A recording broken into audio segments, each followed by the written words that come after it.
So, what do you think we're going to see on the Uncle today? I'm kind of hoping for a red cane start today. How about you? Red cane sounds pretty good. I'll just say blue cane to make it different. Fair enough, starting off with dueling canes.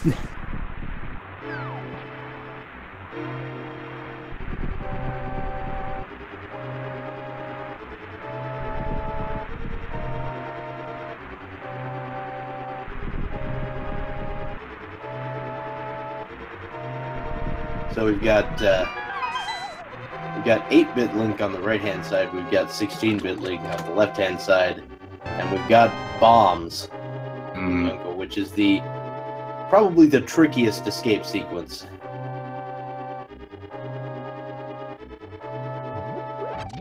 Last thing you want to see in a race in a setting like this, where you're kind of looking forward to like a start where everything is pretty much just automatic in muscle memory, and then you have to like suddenly be manipulating guard position and worrying about your bomb placement. It's not fun.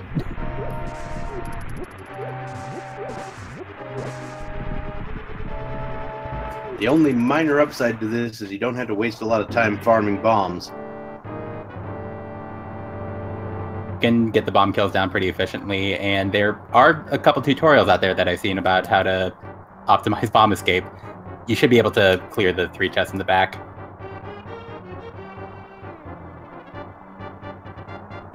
If you do things completely optimally, you will have at least 4 bombs when you reach the back.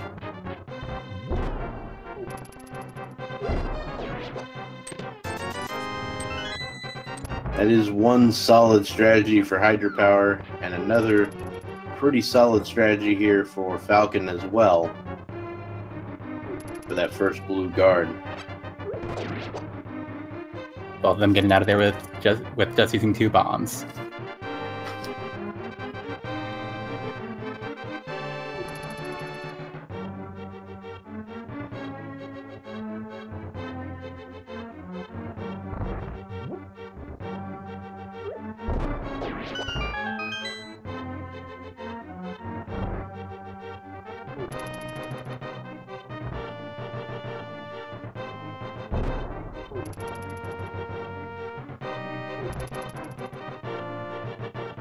And a very nice manipulation of the guard to get in between those statues in the second room. Indeed, that was pretty slick out of Hydra.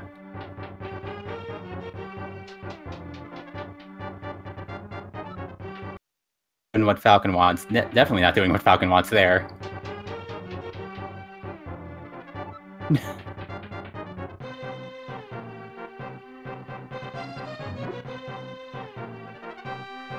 Alright, so another thing you want to do when you're dealing with bomb escape is pot strats on the guard, because it's a little less taxing on your resources.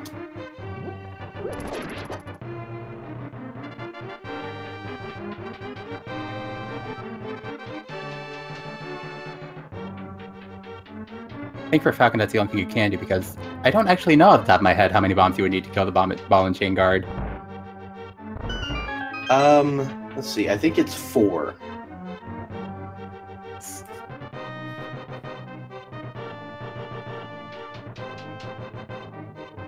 No, because, you just use 2 pots. Right, you definitely want to use 2 pots. So you don't have to waste a bunch of resources. Now, Falcon is going to be in an interesting situation. If he wants to hit the back of Escape, he will have to kill the, quote, final boss of Escape, the Key Rat, with 1 single bomb.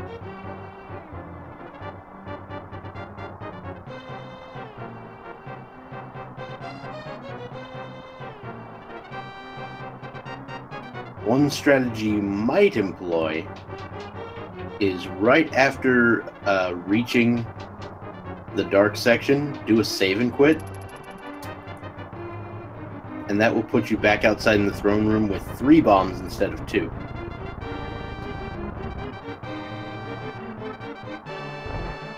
That would be interesting. It'd be about like I want to say like 10-15 seconds, but you definitely have that extra safety.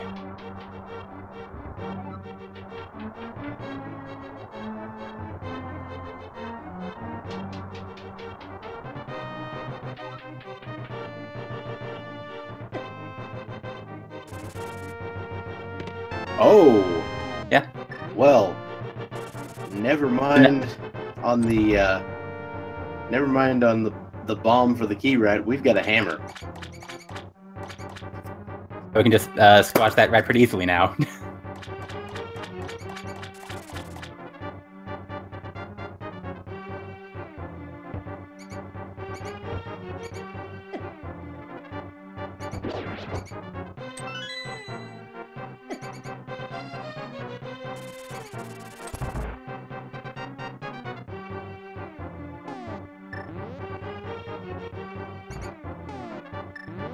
Alright, so Hydropower bombing open the 3 chests in the back of Escape, and what do we have? It's +5 arrows, a piece of heart, and a burrito.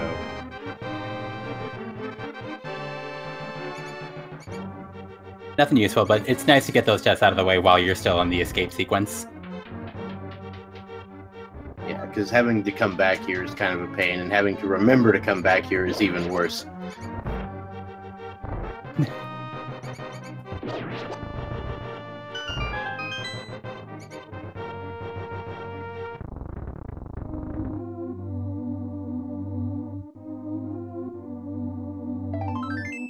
Another piece of heart and sanctuary chest, so the only real piece of progression found so far is that magic hammer, and it doesn't do anything right off the bat.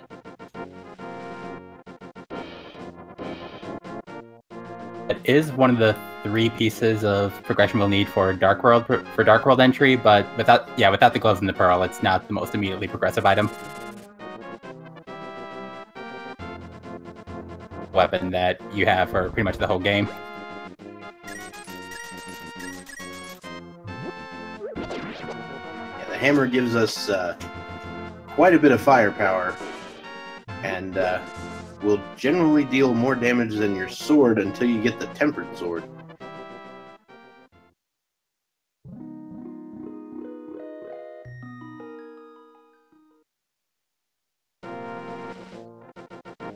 Just 20 bucks on the Lumberjack Cave ledge, so Aghanim is looking...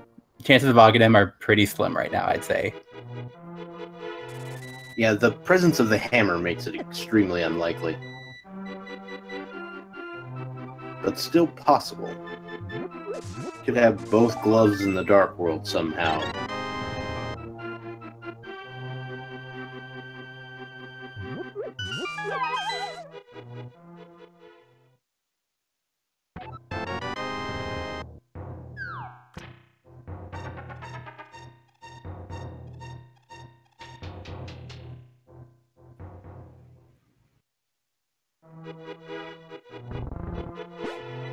Alright, so bombs from the tier 1 tree pull. We saw the tier 2 tree pull earlier was 80 rupees, which is pretty great. You definitely want to stock up on bombs and money in the early game. The logic will always assume that you have 10 bombs and 500 rupees, so the sooner you can get caught up to the logic, the better. You know, that's the first time I've heard it phrased that way, but yeah, I like it.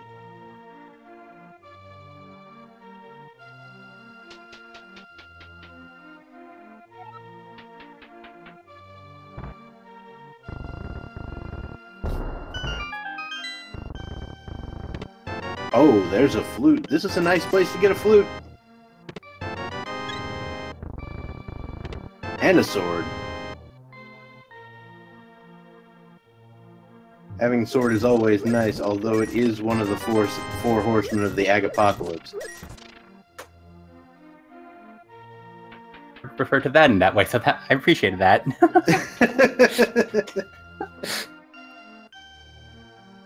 It is.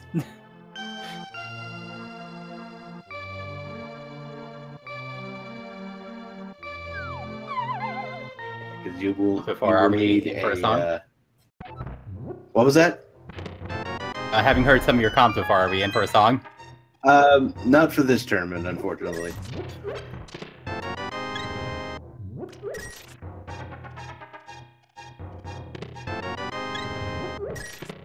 Ooh, there's our silver arrows and the fire rod.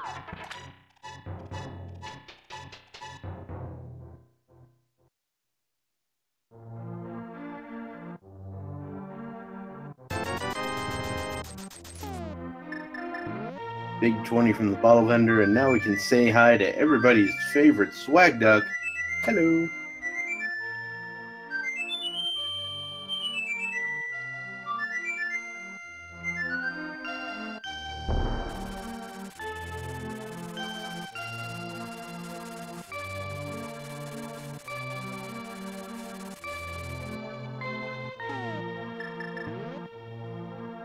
All right. So the chicken hut here is next. Good old bomb strats to get in there, of course, and oh wow, that is a magic mirror, which is going to give us access to quite a few things once we can actually reach a Dark World portal.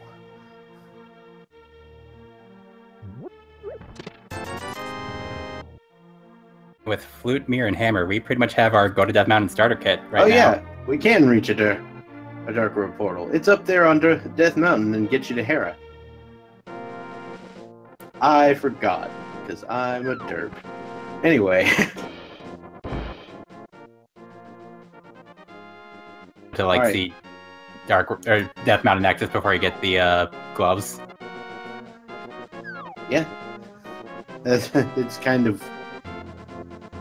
It's disorienting a bit. Oh, there's a prize that, you know, everybody seems to love on the race game.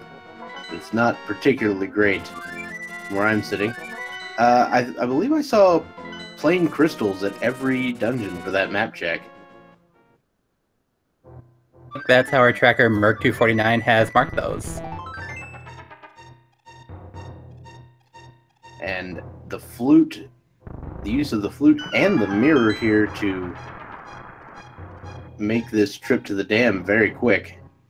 Flute to get you there and the mirror to make it one trip inside. Oh ho! There's our lamp. Remember that ag apocalypse I was talking about? I do, and I remember when I said chances were pretty slim. Now we're just... Yeah, so a sword or a cape would give us access to that. I don't imagine anyone is going to go to Aghanim before finding the Moon Pearl at the very least. And probably going to try to exhaust most of their options before heading there.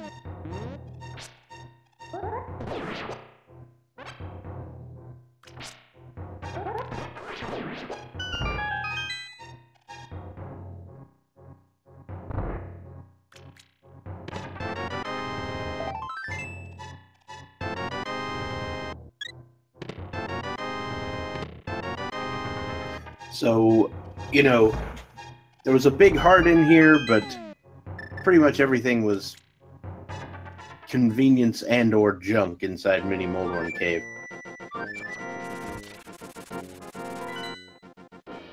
And Hydrapower is making the immediate flight to 1, as is Falcon. So both of them leaving behind the Ice Rod Cave, which is a customary check after Mini Moldorm Cave, but that does make sense because, hey, 1, we got a flute, so we can just flute over there anytime we feel like it, and 2, how many things are on Death Mountain that we can get? It's not a small number. I believe there's like somewhere between 10 and 15, as well as one of the crystals we'll need to...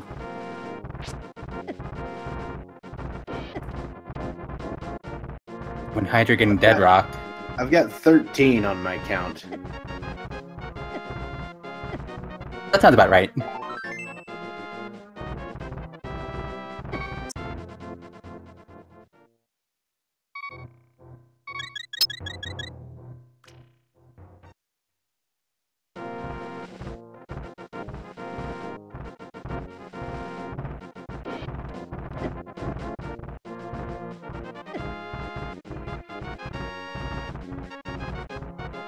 Alright, so there's a big heart on top of Spectacle Rock. Inside, we have a shovel. I feel like I would pick that up. Just because, I mean, it is a fetch quest item, but could be important, especially if it's available this early.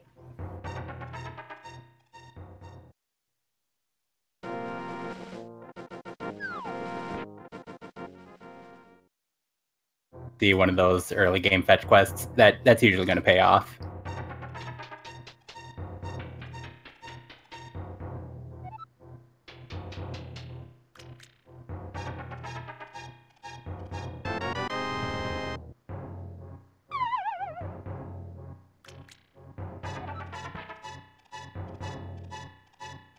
Both runners falling down to exit the customary way. There is a little bomb jump you can do from that shovel location to get back across on top of the mountain, so you don't have to climb back up. It's kind of finicky and very surprising that it's even possible.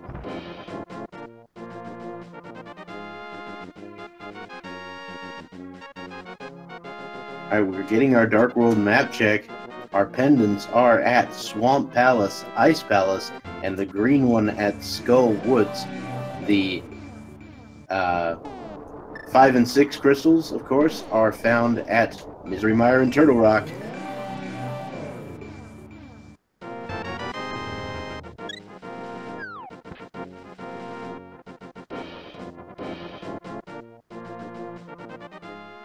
That is a very interesting setup, because that puts a couple of items that are usually in logic, potentially out of logic for this seed.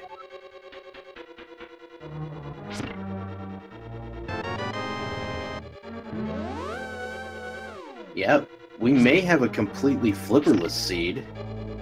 That is definitely possible.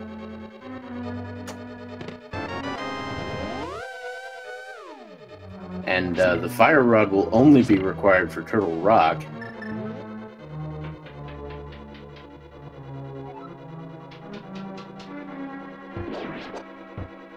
We might not have required the mirror either, except we're using it right now to get to Hera. So, if, say, the hook shot is up here, then the mirror is definitely required.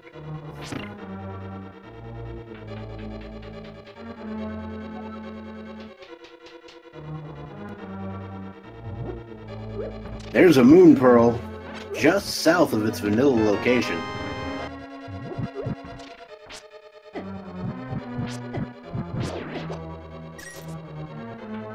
And was there an item in the chest in the lobby too? No, I believe that was the compass. Okay, so both runners just going the vanilla way to the big chest. That's a interesting turn of events.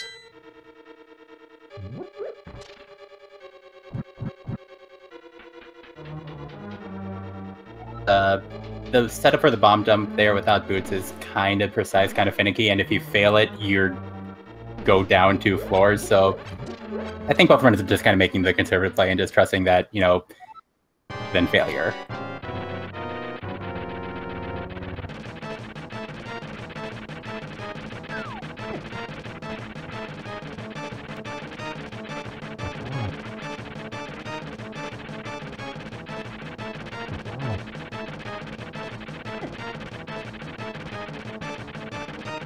Alright, so Falcon and Hydropower both managing to... Oh! There's the bow on Troll Dorm. That is huge. And of course unlocks the entirety of Eastern Palace, which, you know, feels like a great play after Death Mountain.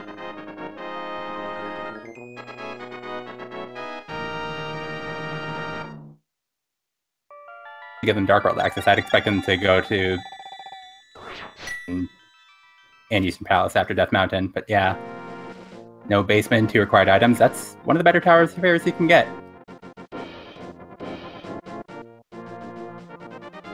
Alright, so we see Big Love up on the floating island, so I don't imagine we'll be heading to get that anytime soon.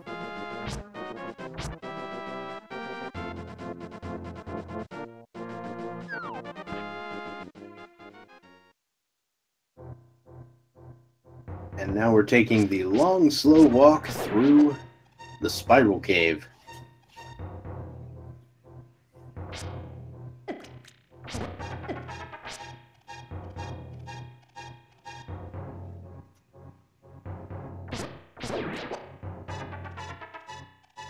But I'd say that walk was worth it.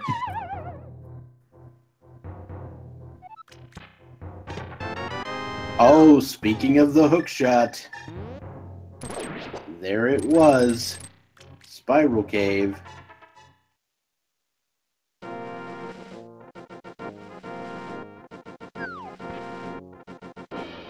And both runners well aware of their capability of using the mirror to get through this cave.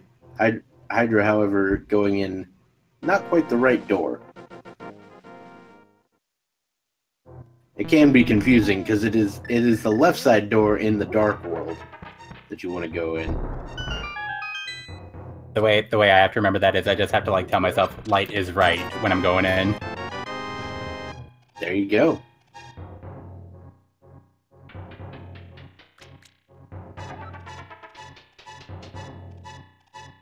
Alright, 50 rupees, piece of heart. Red rupee, bombs, bomb upgrade. The only thing I could have wanted to see up here that we didn't see was a glove. If I had a glove, I would really, really, really want to go, like, combine Pod and Eastern into one fell swoop.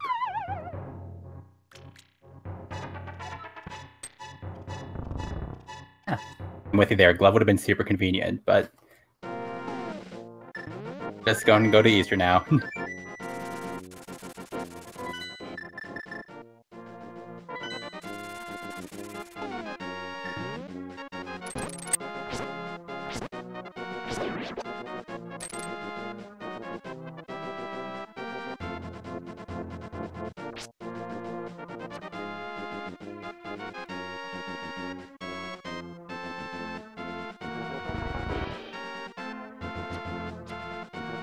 So if you found a glove in the closet, would you turn around and go to the portal? Doesn't matter right now, but... Yeah, I think I would, yeah. Me, I probably would have just mirrored out and then just gone to the portal just to, like, get Pod in this mix. Alright, so our runner's making it easy on the tracker today by going the exact same direction.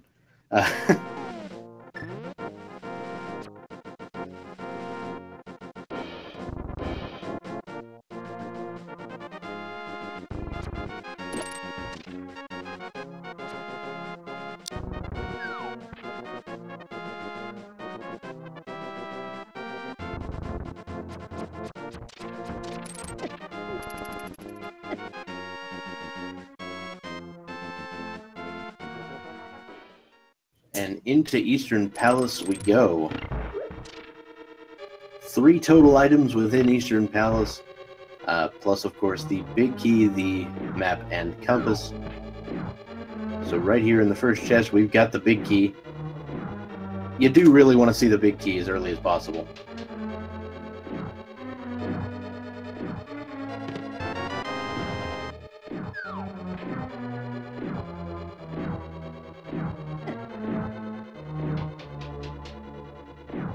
And our runners have the opportunity to do a small little time save here over on the right-hand side with a hook shot across to this chest, but it just turns out to be the Eastern Burrito, which I guess is an egg roll? Are we calling those egg rolls now? I mean, if it's an Eastern Burrito. Oh, right? I see what you did there. Yeah.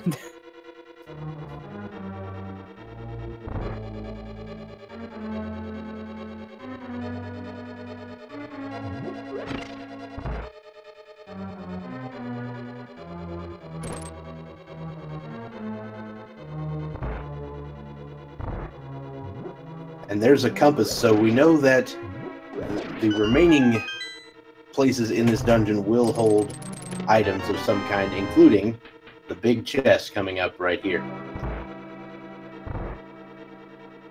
300 rupees. So we've definitely got Zora money at this point, but Zora's not actually in logic.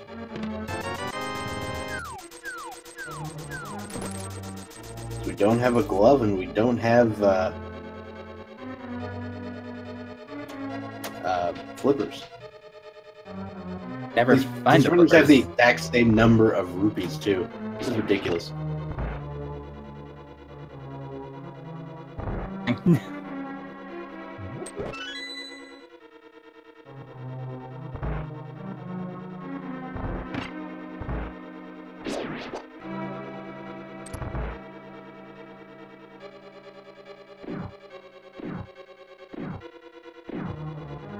And there's a big 20 in the big key chest, so Armos has the remaining item, and right now it's nothing. We don't know if it's anything important.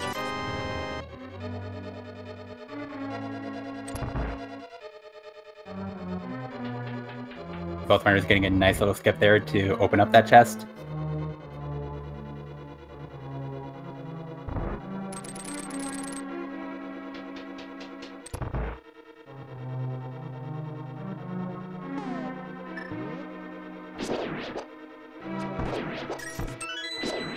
So, you remember when I mentioned something about there being both gloves in the Dark World?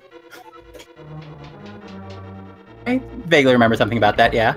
That's starting to seem a little more likely at this point. Basically, right now, in logic, we've got Armos and Agina and Ice Rod Cave. And Sick Kid.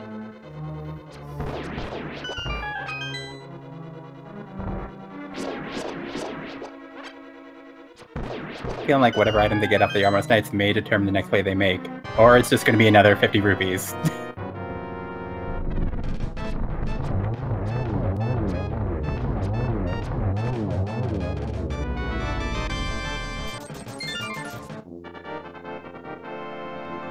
But they also don't have Aghanim access, so they'll have to get either Dark World or Aghanim access from one of the remaining locations. Oh, Shovel, yeah. Forgot all about Shovel. I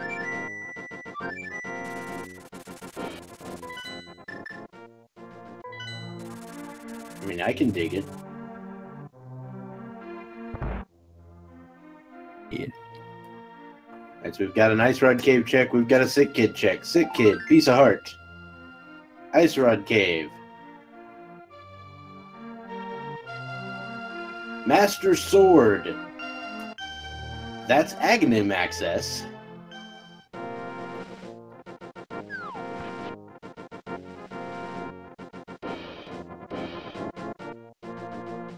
Now Hydra is going for the dig spot. And Falcon is going to do some fake flippering using the bomb setup. And the Cane of Samaria at the dig spot. That is very nice. Still not a way to skip Aga.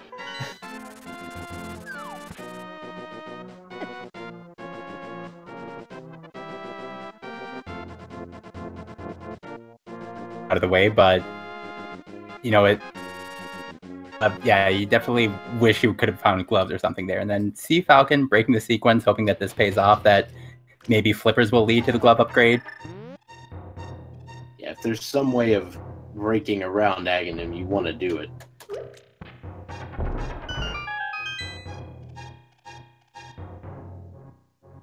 Dina's Cave just bombs, so I mean, unless my calculations are way off, this is going to be an Aghanim required seed by logic anyway. There's a cape on the floating island. Yeah, just taunting you, like, remember, you can do this.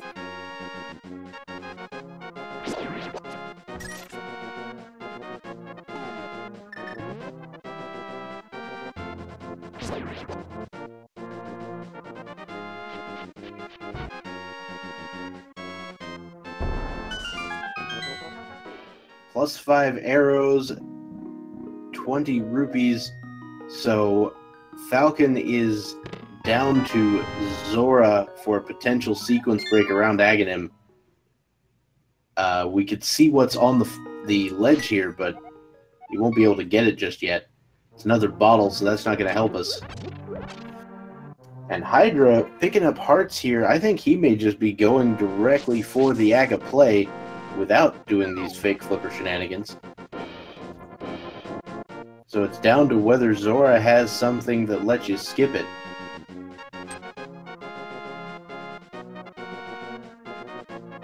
Okay. So that is it. Everybody, we are going to the Dark World via Aga Tower.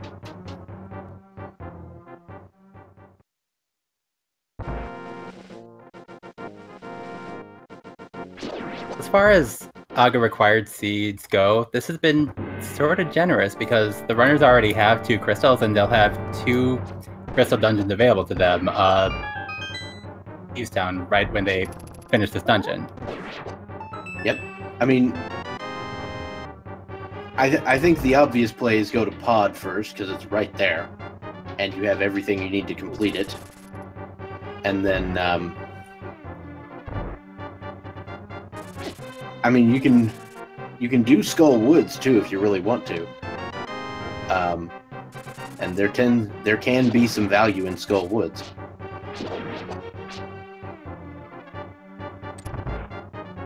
Pendant. So if our runners wanted, they could collect that green pendant, then come back to Pod and check the hospital on their way. But I would expect Pod would be the first thing on their mind.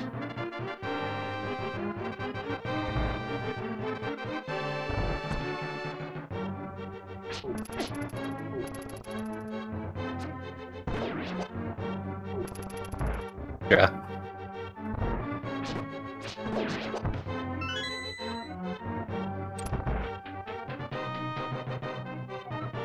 Alright, so Hydra all the way up to the 5th floor of Aga Tower right now. This is the floor that I find the most harrowing. You've got all these red guards that deal extra damage and take quite a bit to take down. But with the silver arrows and the bow in hand, this is basically a joke.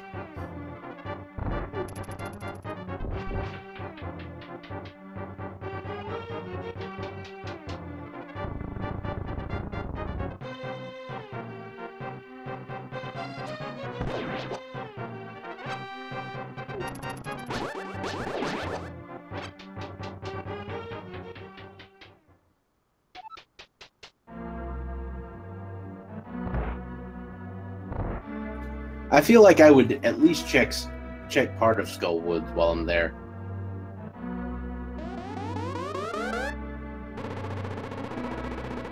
And with the fire rod this early, it feels like it might be a necessity.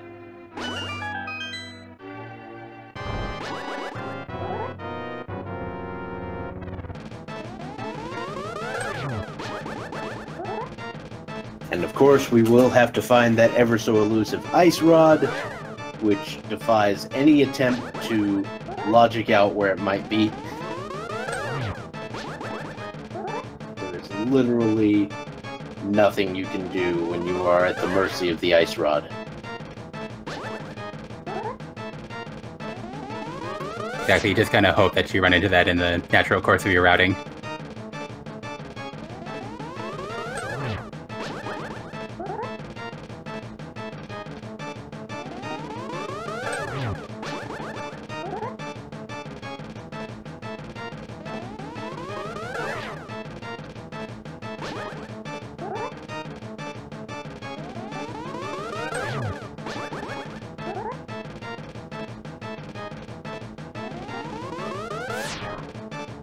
Hydra should be getting the last hit in here. There we go.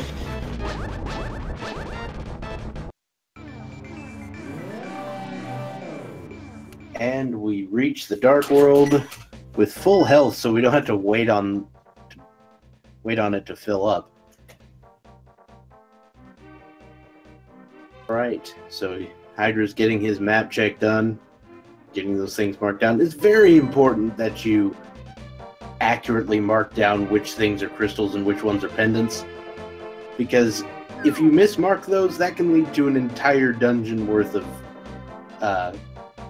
clearing that you didn't have to do in the first place.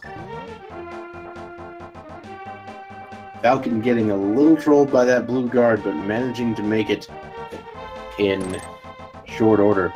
So one thing I've learned actually is how to deal with Aga 1 on low health.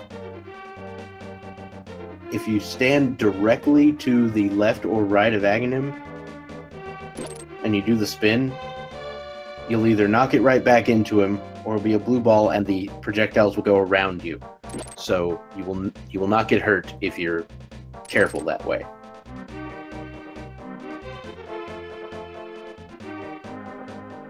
Hitboxes can be kind of weird in this game. It's the same logic behind why you don't want to like hammer up on enemies, or why you don't want to like hook shot up when you're fighting Argus with Master Sword, because things will damage you and you won't know why.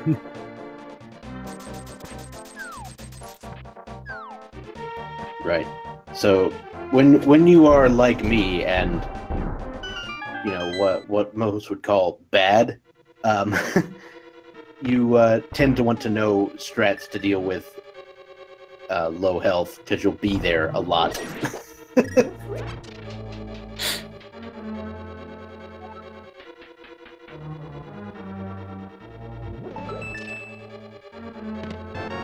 Right, there's a small key in the first chest of Pod. Hydrapower is going to go ahead and head through the front door, which does make plenty of sense. A lot of people will try to hold off that bowlock side as long as possible.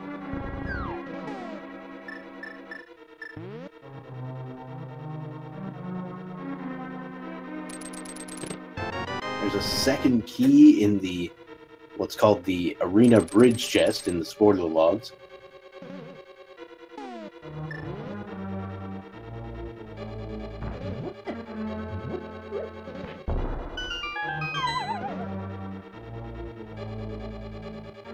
Alright, so we're going to check the big key chest.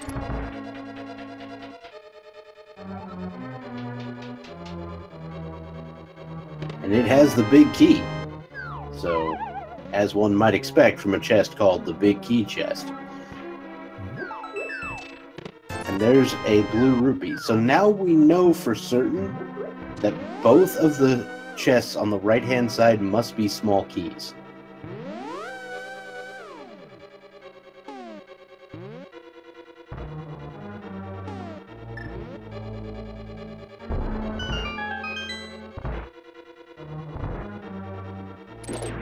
Because among these first 6 chests, 4 of them must be small keys.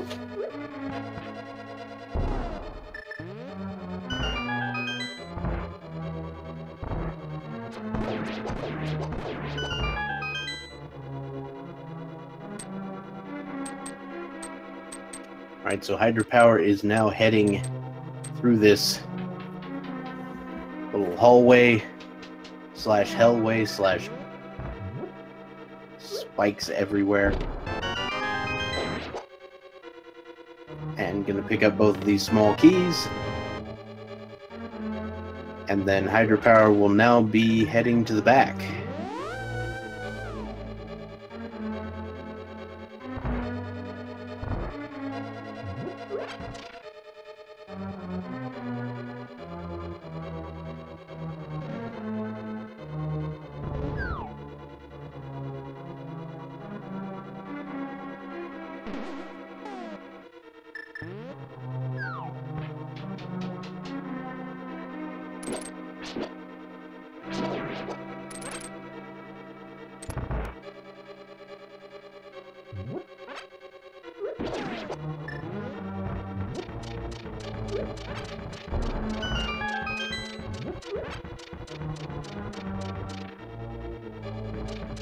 Alright, so the back of Pod here, we finally reached it. We can see what sort of treasures this holds. If we have 2 small keys in this room right here, then we'll have to visit the Harmless Hellway down below.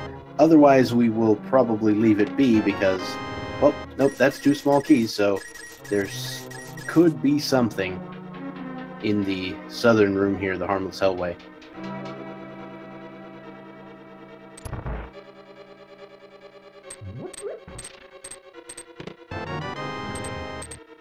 Just a map.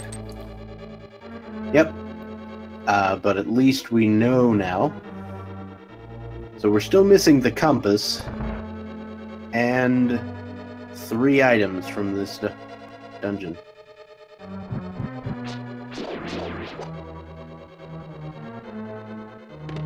Plus 10 bomb upgrades, so, you know, I like having bomb capacity, don't get me wrong, but that's a little bit overkill. There's the compass that we knew we had to find at some point.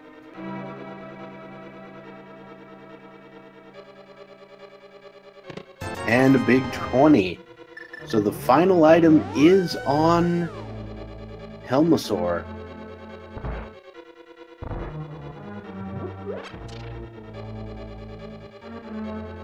So interestingly enough, I was looking on my shelf at home yesterday,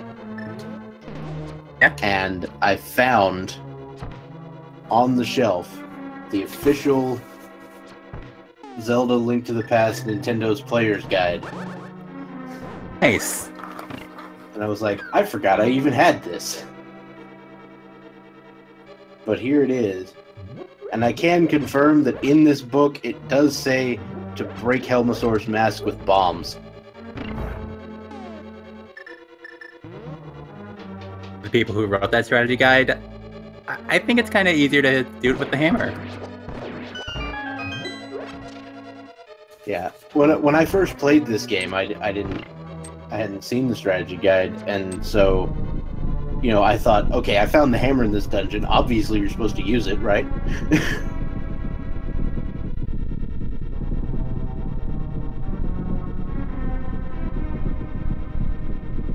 But yeah, you can actually break Helmosaur's mask with 5 well-placed bombs. And there are some modes of Randomizer where I will use bomb strats on Helmosaur. Specifically, Enemizer, where you have Boss Shovel going, and you've got, like, Helmosaur in Moldorm's room.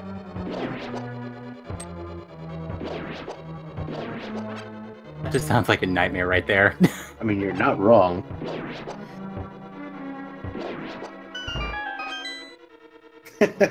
Yes, there is also a lore reason in the book why Link holds his sword in his right hand while facing right. I went over that in the last commentary I did. It is silly.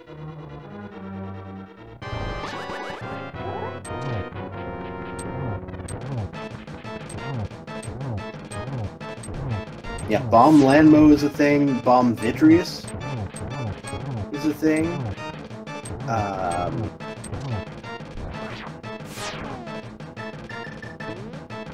I think bombs might damage the last phase of Trinex,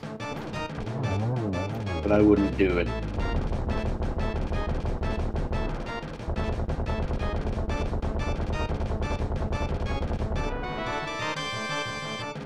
Oh, there are the flippers on Helmosaur, so that gives us a little bit of progression, specifically access to everybody's least favorite dungeon.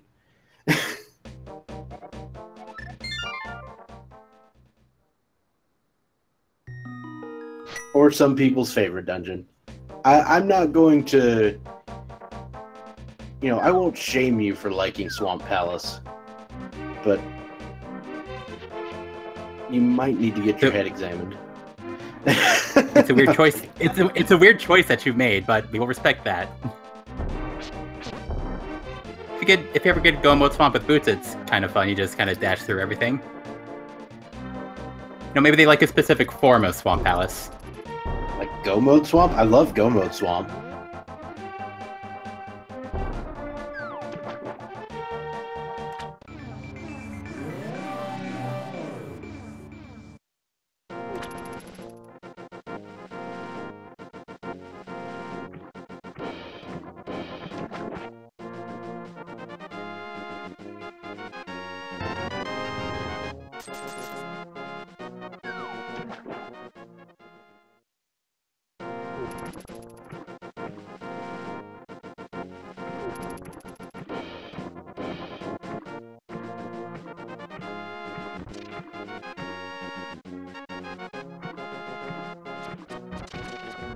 Now, we can't access ice without a couple of gloves.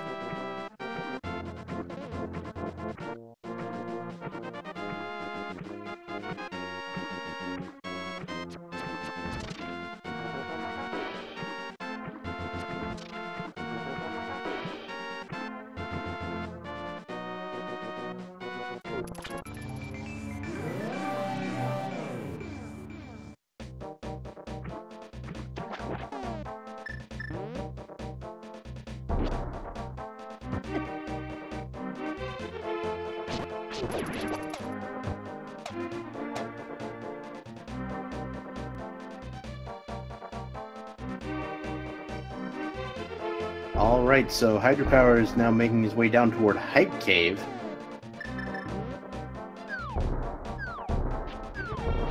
And depending on what he does next, he may decide to go into Swamp right away. Now, to be fair, I don't generally tend to like Swamp. There's a glove. But I was gonna say, you could often find a glove in there.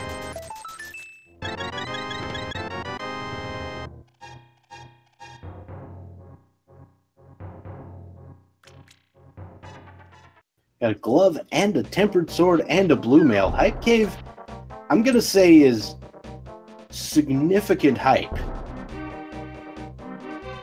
Significant levels of hype here. Yeah, that was about an 8 out of 10 Hype Cave.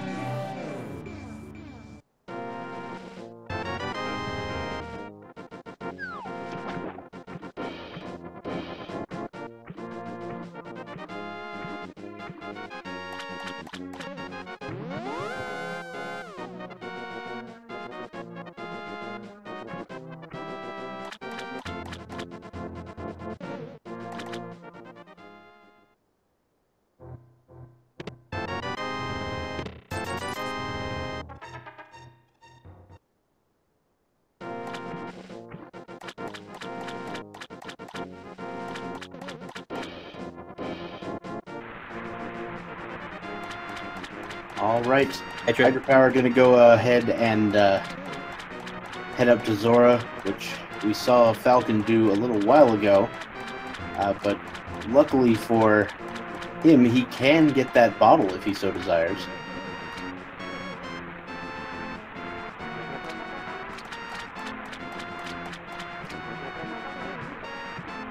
Good for Hydra, because he's going to get the information that there was nothing he could do about that auger requirement, and that'll kind of give him a little bit of peace of mind as he continues on with the seed.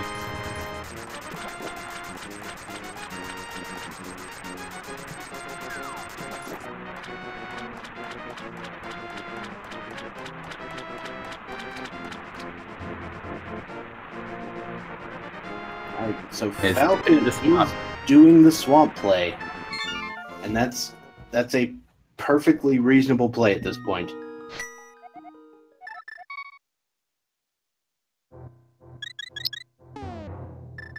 Though given the configuration of the items that we found, I would definitely skip left side, but that's just me. I have weird algorithms.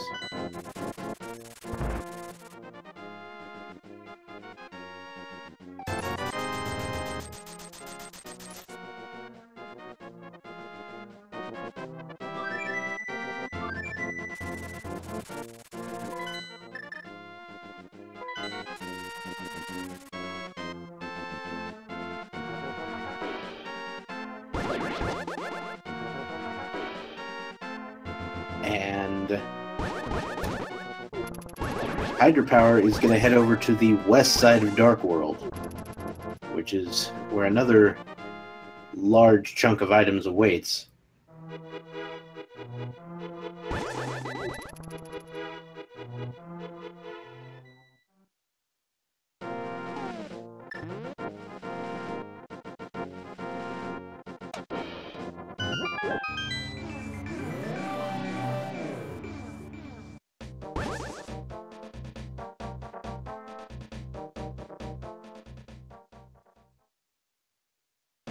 Alright, so Hydropower heading to Skull Woods, it looks like.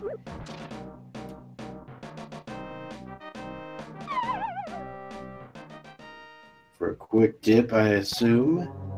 Hoping to find the 2 items quickly so they can peace out, though you might finish it for that green pendant.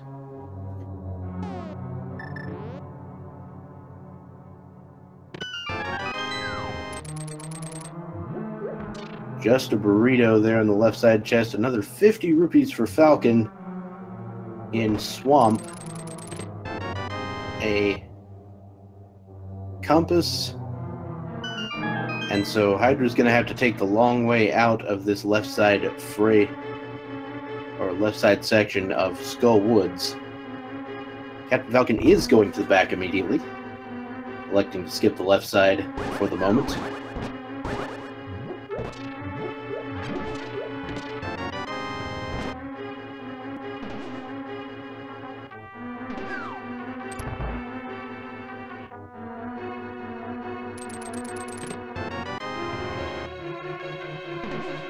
The big key in the front lobby chest there, and he's actually going in the vanilla way, and the ice rod is in the back of Swamp. Like I said, the ice rod does not care for your logic.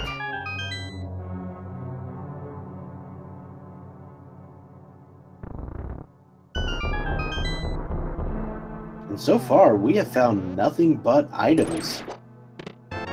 And there's the Titan's Mitts in Skull Woods in the big chest. Oh boy. So pendant dungeon dips are real today.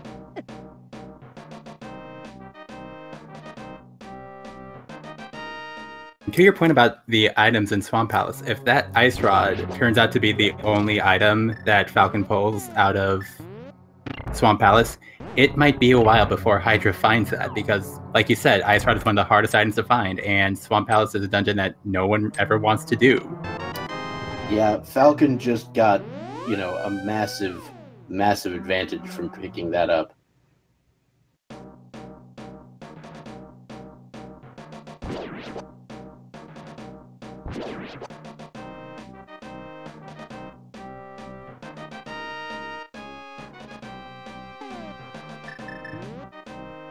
Oh, darn it, we were so close to the perfect swamp.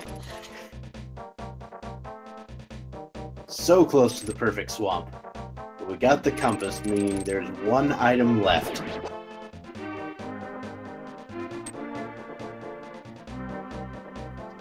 But Falcon has no desire to go find it.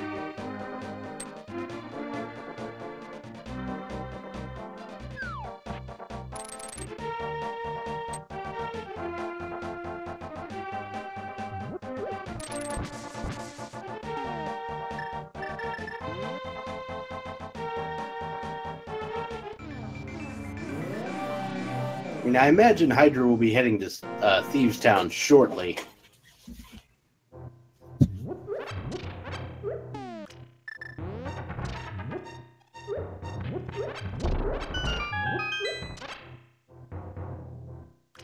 Ooh, we found the Bombos medallion in the Graveyard Ledge. Graveyard Ledge, once again, being a location that a lot of people don't like to deal with.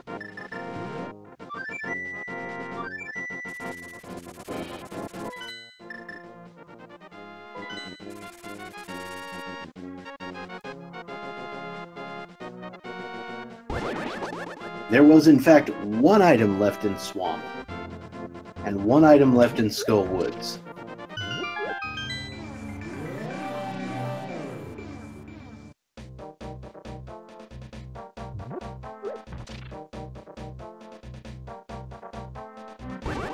But that item is on Mothula.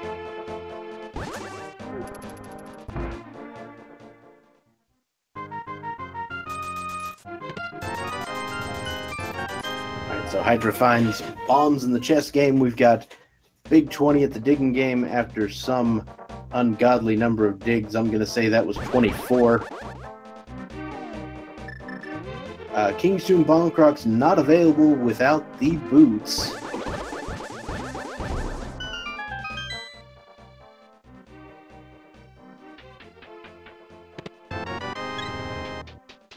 That's why the graveyard ledge can be such a hard chest to check, because sometimes runners are going to wait until they get the boots to make that North Shore play a little bit more valuable.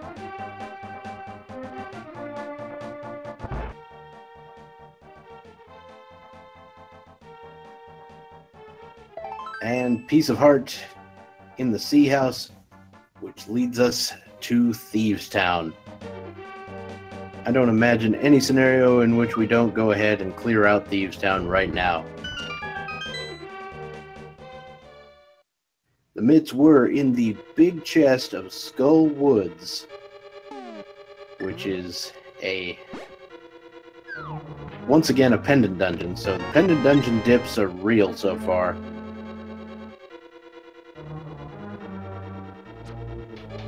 Could be a required medallion in Ice Palace, and then we could make it a trifecta.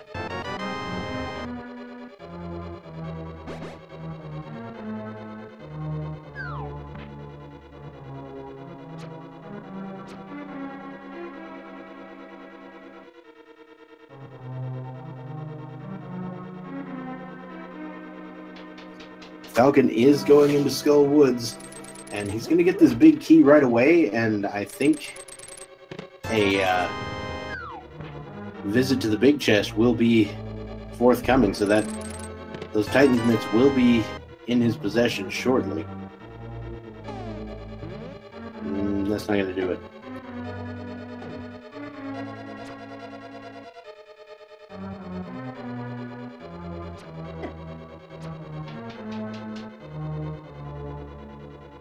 That might. There we go. Titan's mitts acquired for Falcon.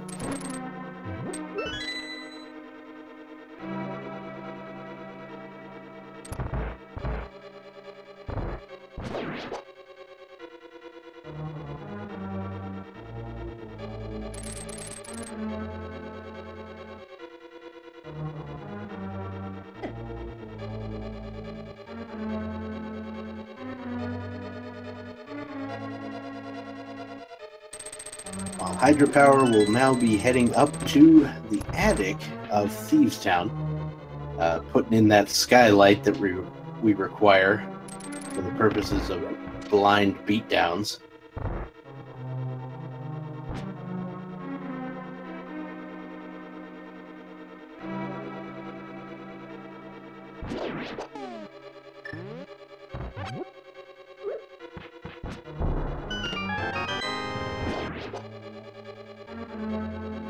Hello, my name is Link, and I'd like to welcome you to this old dungeon. Today we're going to put in a skylight. Anyway.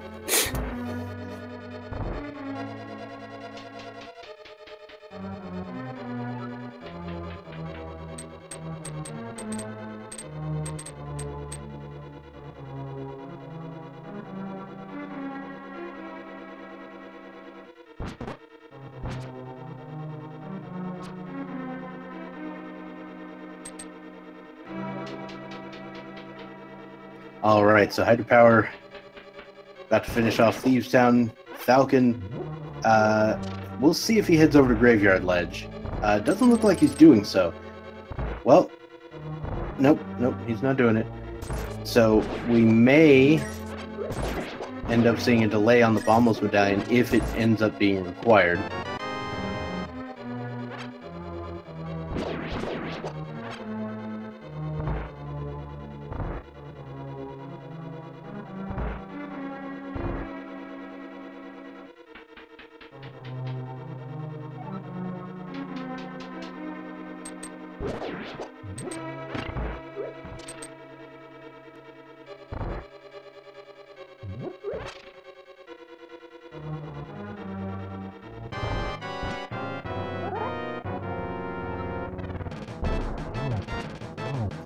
Okay, so you say in Swamp Room after Big Chest, why open left door? Because there's no other way to get to the switch to drain the water.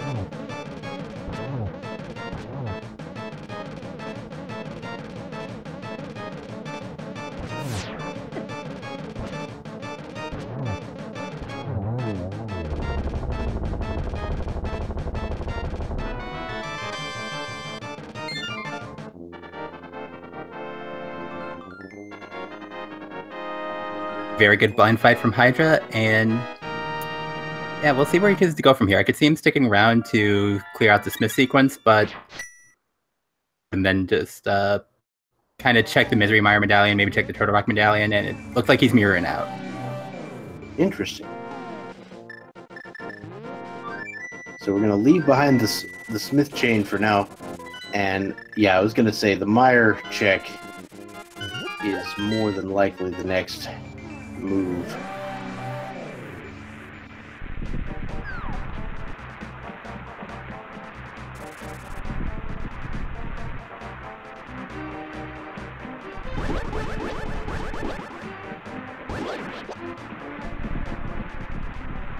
It is Ether for Misery Mire today. Alright, so it's not the Bombos medallion that Hydrapower found earlier.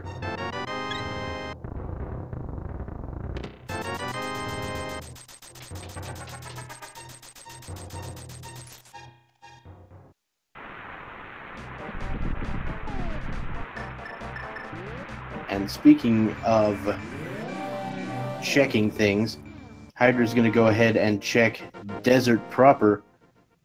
Now, there is a chance that this dungeon requires the boots. I'm told, based on mathematical probability, that the chance that the boots are required is exactly 50%. And I'm not saying exactly 50% because it either is or it isn't. No, it's actually 50%. That being said, in this case, it's 0%.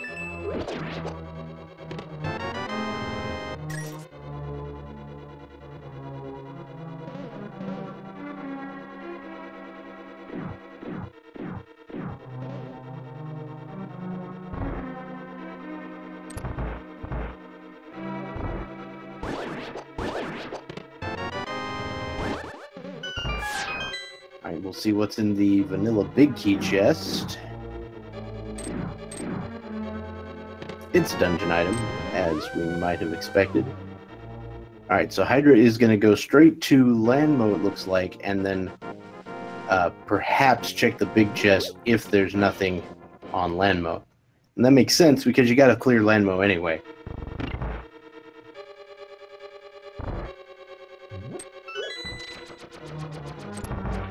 Exactly, no sense in pulling the big chest unless you know it's going to have something.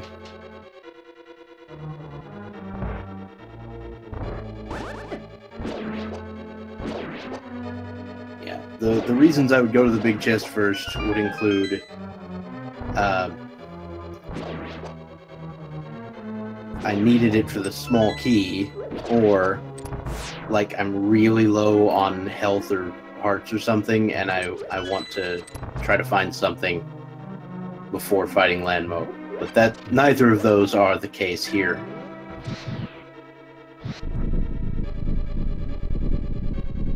Yeah, the Ice Rod is a pretty big deal that Falcon has it. Because, you know, I wouldn't be surprised to see Hydra actually dip Turtle Rock looking for it.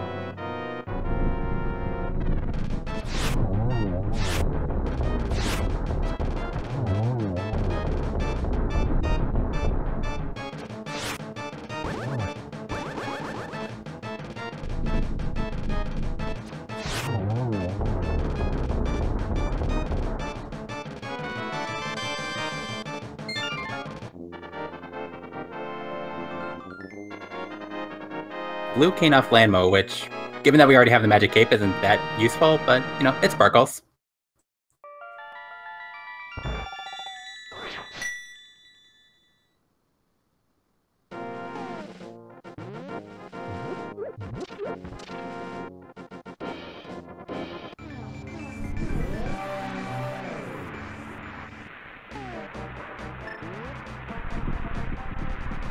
Yeah, I mean, Blue Cane is pretty good for some of the fights here in this game, although both runners have done the blind fight now, so that's not really a thing anymore. Another 300 rupees in the checkerboard cave. I imagine Hydropower are going to be fluting away. I'm going to guess to 1. Yep. Now Falcon is going to do the Smith chain while he's here.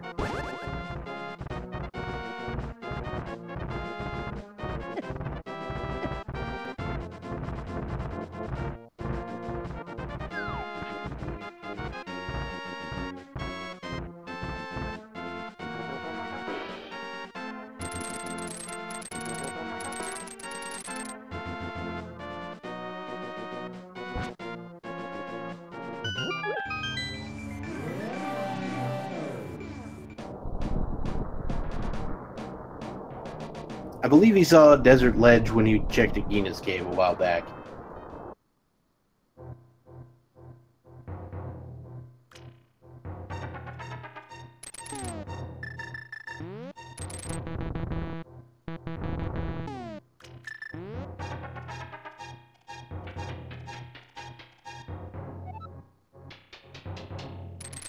$50 for the blacksmith.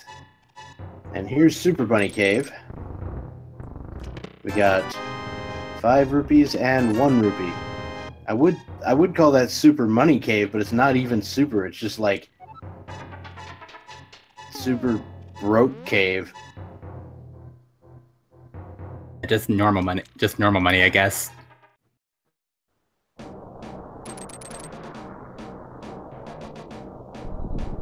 And Turtle Rock is also ether, so unfortunately that little trip to Graveyard Ledge not gonna pay off for Hydropower today.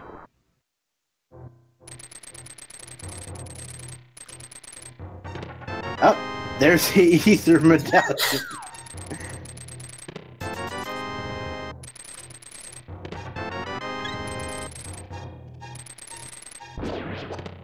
And bombs.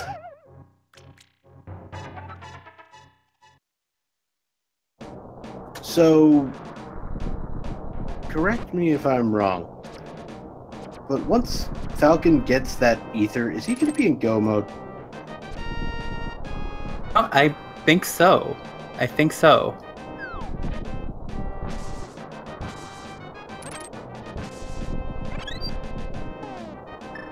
In the what is it, like less than 5% chance that boots are locked on the torch, but yeah, that's gonna be go mode.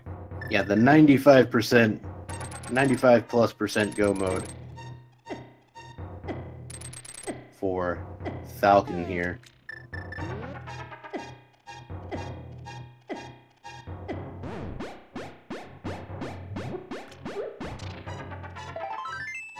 Piece of heart in Spike Cave as Hydropower elects to save and quit. Where's he going next? Well, first he's going to be on the pyramid.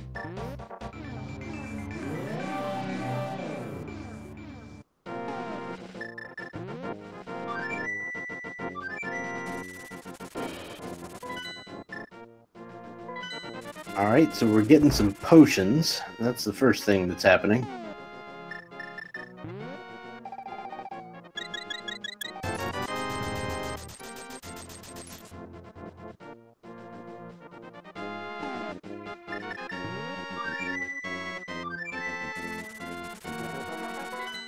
So, Bombos was at Graveyard Ledge, but it wasn't required.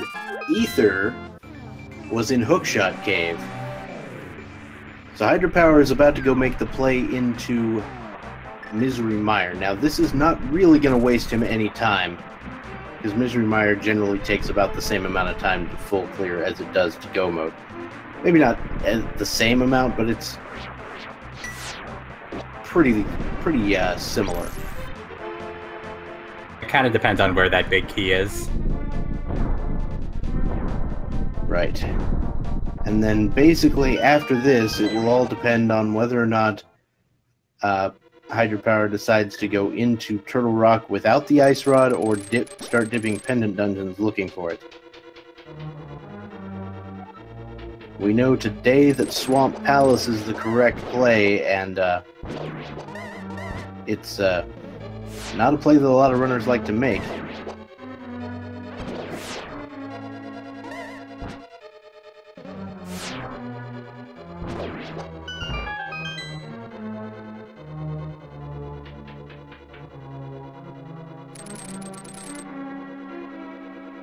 Yeah, I'll rationalize going around Swamp a lot of ways unless the Ice Rod is involved, at which point I'm just going for raw chest numbers.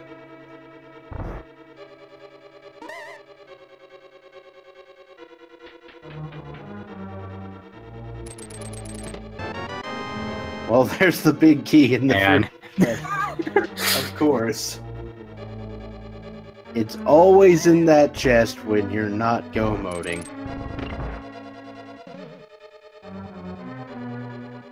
Falcon will be getting the Ether Medallion in Hookshot Cave. So right after he finds out that it's required for Turtle Rock, he will immediately acquire it.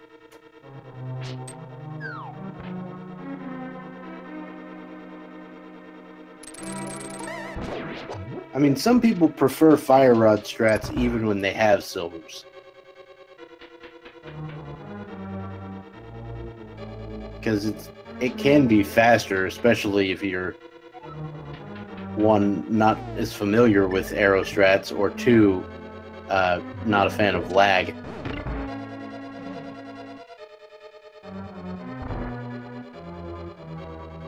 It can definitely be hard to like aim the silver arrow shots, whereas the fire rod, I think you have like a bigger range. Yeah, and it'll get to where you're facing a lot faster than the silver arrow will. So, you know, if you fire it off roughly in line with the head, you'll probably hit it.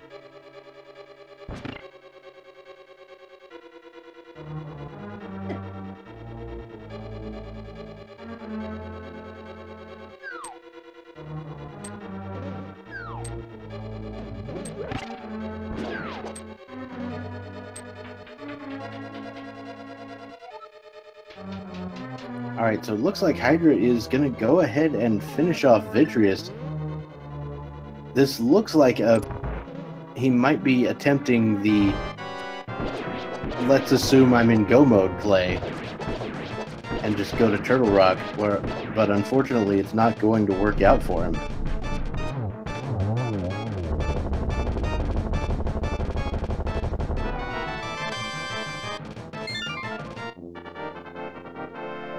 Half Magic's pretty helpful from Vitreous. Not what he wants to see, but... Yep. The other unfortunate part about that is he knows his opponent's going to pick it up as well, so it's not really going to be an advantage. Falcon is now heading up to Death Mountain, so he will be finding out that the Ether Medallion is required for the second dungeon as well, and be acquiring said medallion rather soon after. Into one, yeah.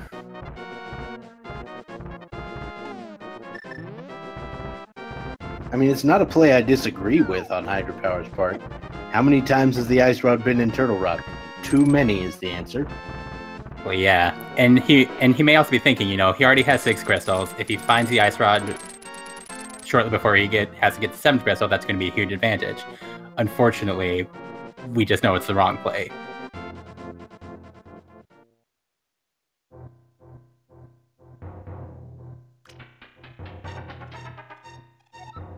Now, that being said, I think after this, the best play to make... There is an argument to be made that the best play is after this is Swamp. So it could be fairly soon after going through Turtle Rock that he picks up the Ice Rod. But we'll see.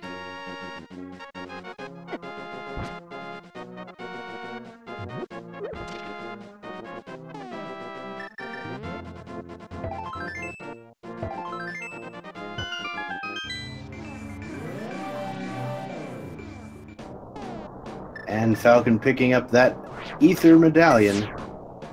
I don't think he's actually checked Turtle Rock yet, but he will shortly, I'm sure.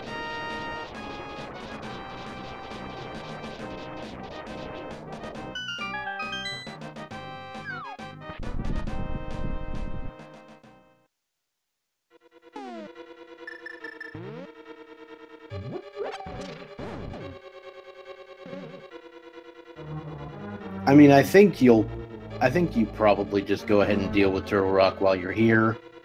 It's not going to make a huge difference. You're going to have to climb the mountain again either way. But a lot of people have the philosophy of, I'm going to take care of it while I'm thinking about it.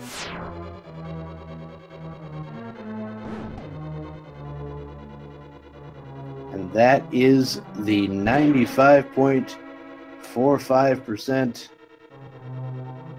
Excuse me, 95.54. No, 45 is correct. 95.45% go mode for Falcon.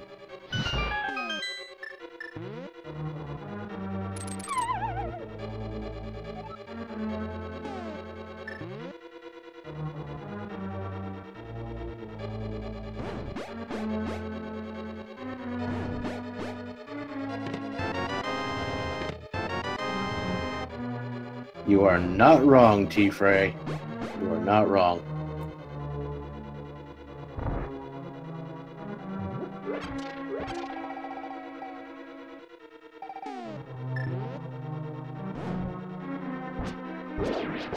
Half Magic was on Vitreous, so Falcon will be picking it up at one point.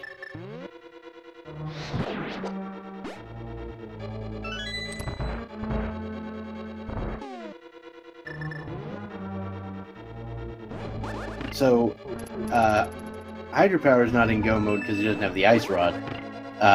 Falcon is in 95% go mode. There is the one chance that the boots are on the torch in Ganon's Tower, which would require additional searching. Now, that being said, the Chain Chomp chest just had the 4th sword upgrade. So, get out your cholesterol because we're going to be beating things down with butter today.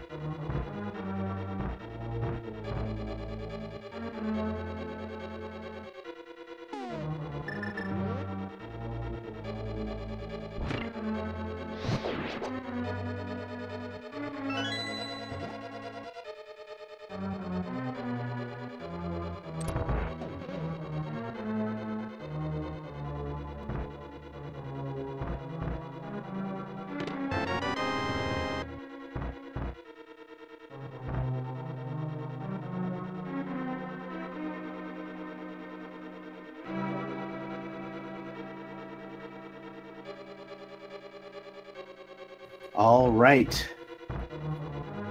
So we know for a fact, based on the initial key configuration, that the big key is in its vanilla location, which Hydra just picked up. And so he's actually going to clear out a large portion of the remaining chests in this dungeon. Falcon more than likely will not. But Falcon is going to have a little trouble. Because Falcon is leaving the big key in its chest. Minor little whoopsie-doodle from Falcon, but he's missing something in short order.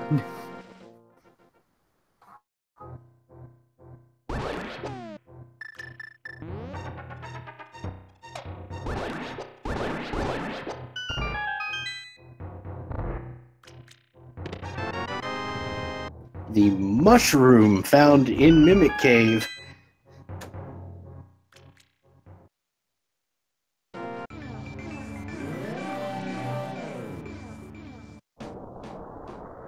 Whoops. And there is a small key in the big chest. We do expect some number of small keys over here.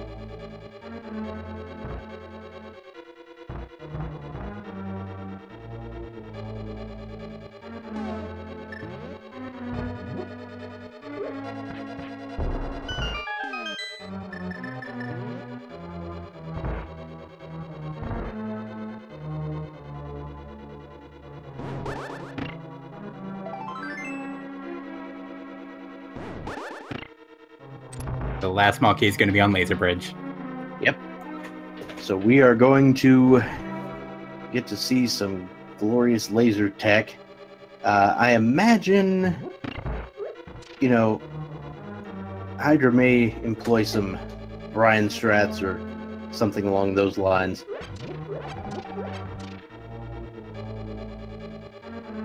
He's getting the magic ready.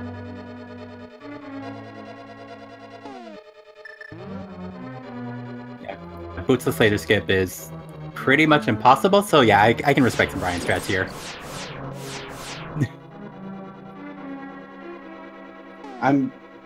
I'm still reasonably certain that Falcon knows which medallion he needs for Meyer, because he's been to Desert.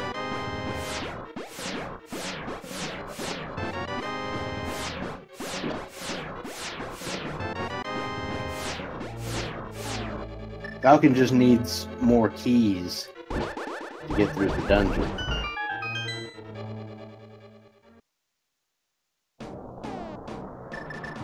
That's why he's checking all the chests. Now Hydra's gonna peace out. For his sake, we would hope he's gonna make the play to Swamp Palace immediately, but who knows? First, we're gonna turn in that mushroom we got off Laser Bridge. Or Mimic Cave. Words.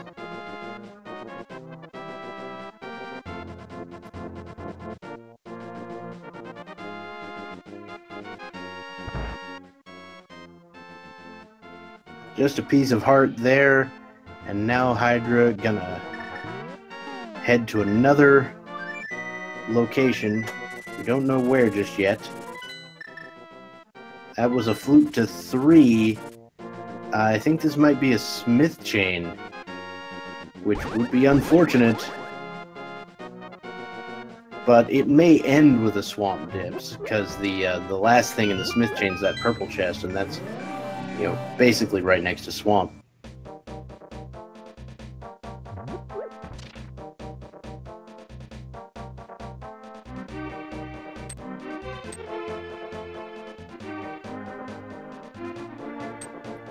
Doing fake powder would have been a pretty interesting call, but I think at this point, if you're just looking for the one item, I don't think you're trying to sequence break to it.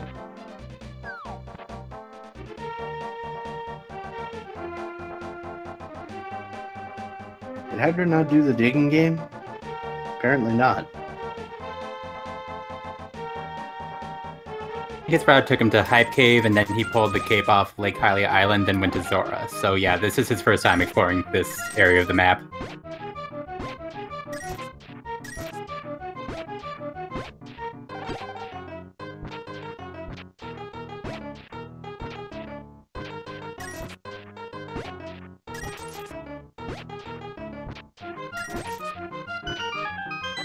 Yep, and 24 digs, as I recalled,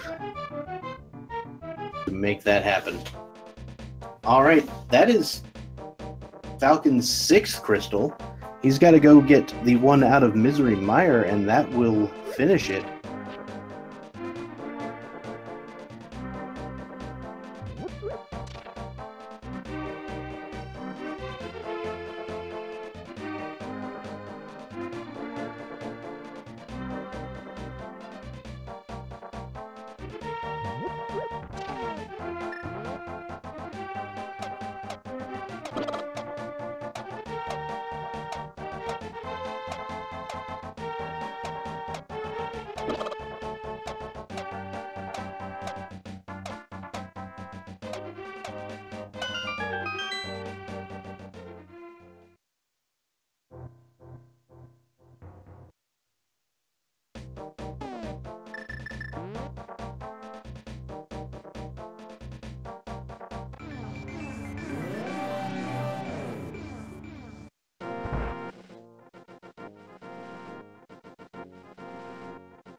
Alright, so Falcon entering Misery Mire. I imagine this will be a fairly quick clear, as we know where the big key is, and it's in the chest that most people will check first.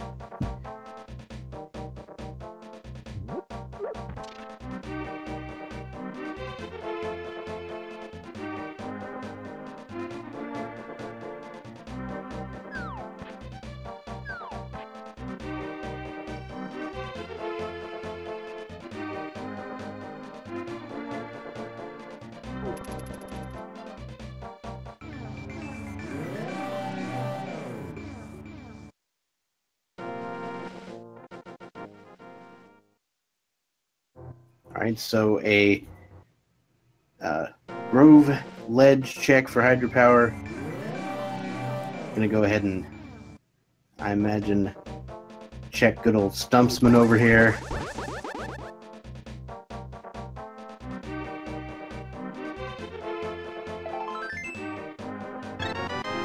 We'll get the purple chest checked, and then hopefully he will turn right around and head into Swamp, where that ice rod is sitting.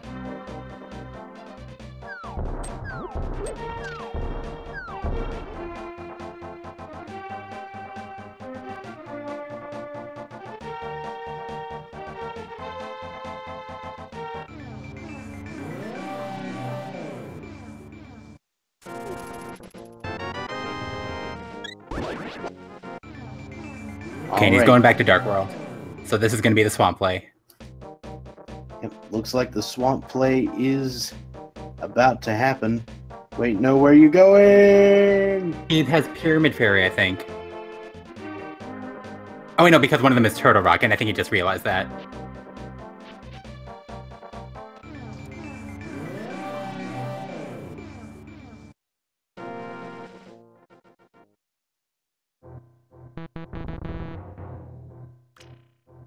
Okay, so all is back to right with the world here. And Falcon is about to machine gun a whole bunch of silver arrows into some nasty eyeballs.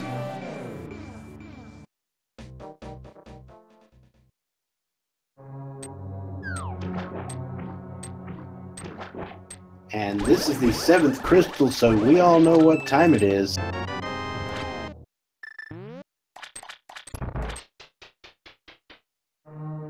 Care to clarify what time that is exactly, Dr. Bobtastic?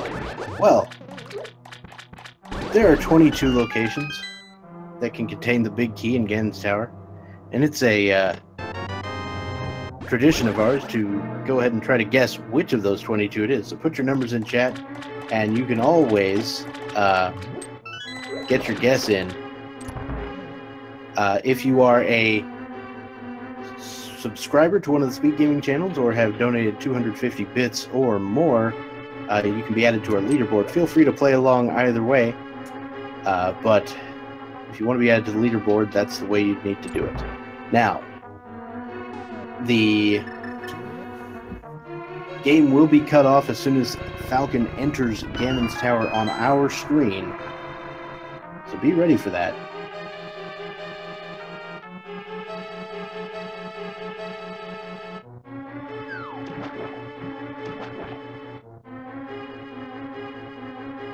So I know you have a particular chest that you like to guess, and it's not the same as mine. I always go 19, you know. I like to see all the rooms in Ganon's Tower, and you know, highest available prime number. It's a quality number. What is the highest available prime number? What do you know?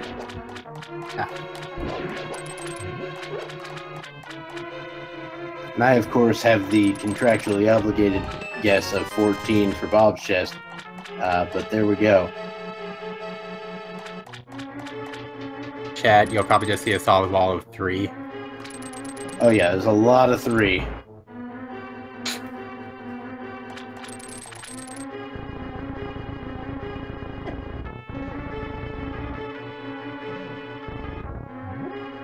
Alright, so Falcon using the power of the 7 crystals to open the seal on Ganon's Tower, and let us begin the game.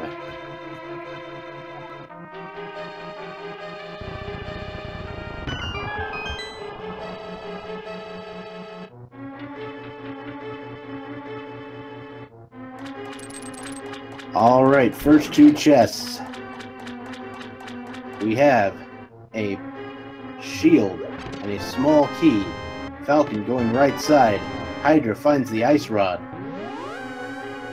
We'll be piecing out of Swamp immediately, and he's got to finish Turtle Rock.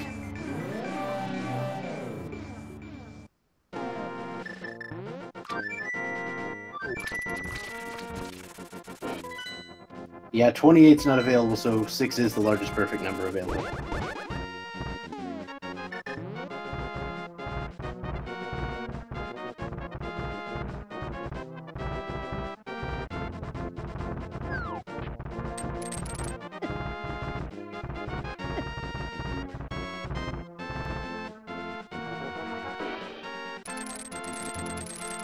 When is Bob's chest ever going to be 21?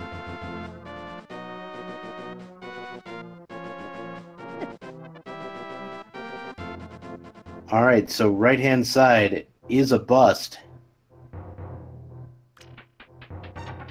Let's see if Falcon continues or if he decides to mirror after picking up this small key. No one is surprised by the mirror.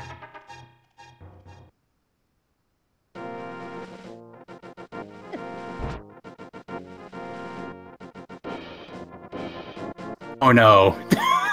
Oh no! You have got to be kidding me!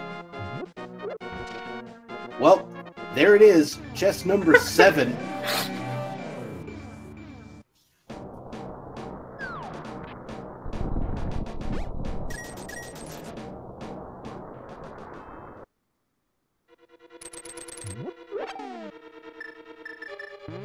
And so Falcon will obviously, I mean, the obvious play at this point is go ahead and clear out Ganon's tower looking for the boots. But, good lord, now what? Boots and ice, is that going to happen?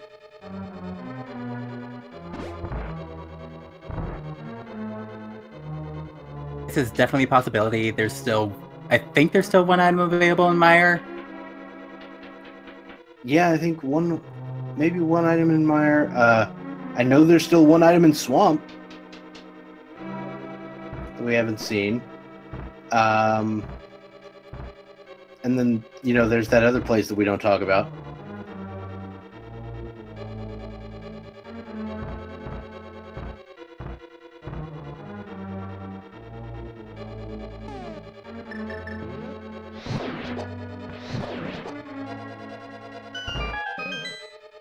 There's Pyramid Fairy. That hasn't been checked.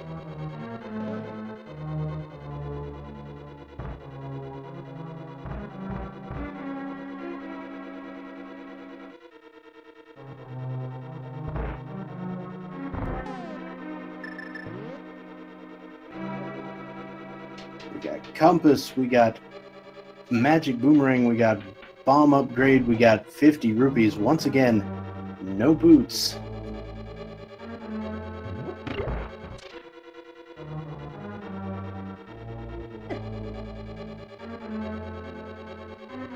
Yeah, Skull Woods has a couple of items locked inside of it. One on Mothula and one on the green pendant. Magic Bat could have the boots. That could have been an interesting play, the Magic Bat, if you'd have done the fake powder.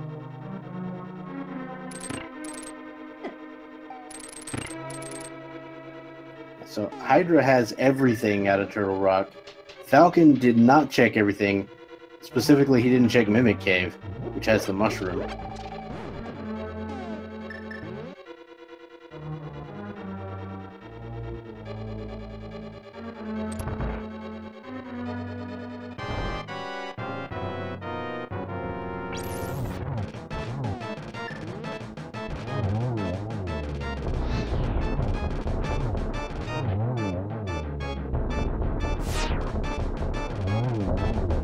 No one has been inside Ice Palace at all.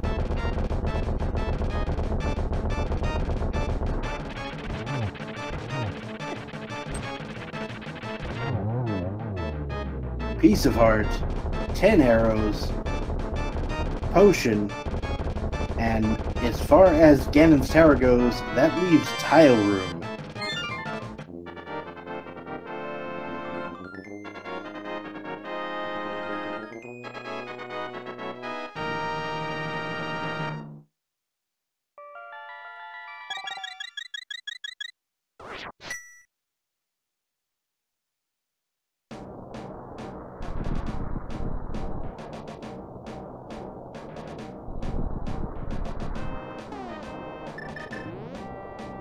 with tile room, you do get some time to think about where you want your next play to be, because where you go next is going to be pretty important after this.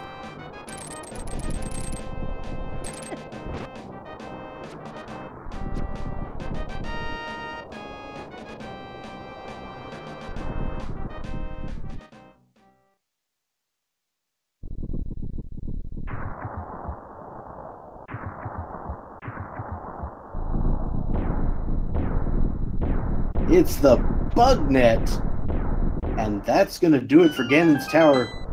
Ladies and gentlemen, we are boots locked, and it is time for a worldwide search.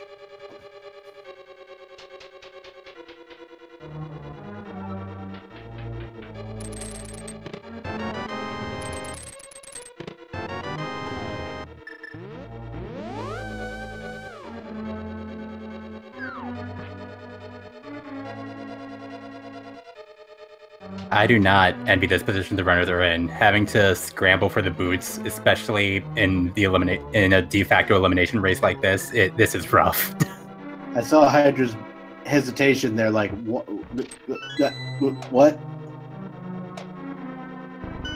The witch is just a piece of heart. We have checked that.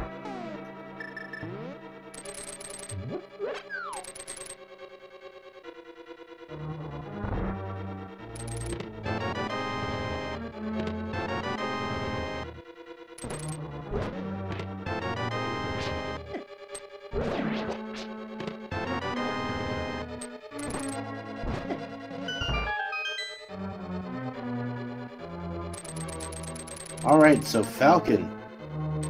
Looks like maybe a Pyramid Fairy check here?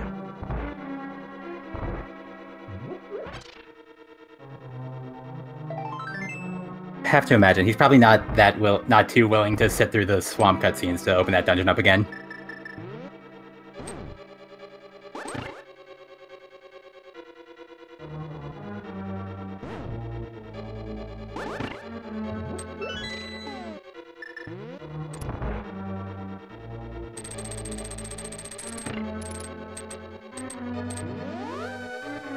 Catfish, yeah, nobody's checked Catfish.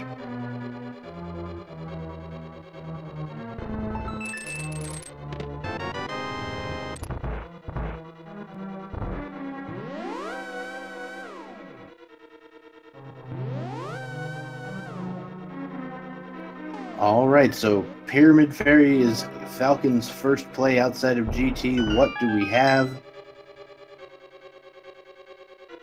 Red mail and a blue rupee. I was excited there for a second. I saw a red something, but that wasn't it. When they pulled the red boomerang out of Ganon's Tower, like, oh, that's it. No, that's a different red.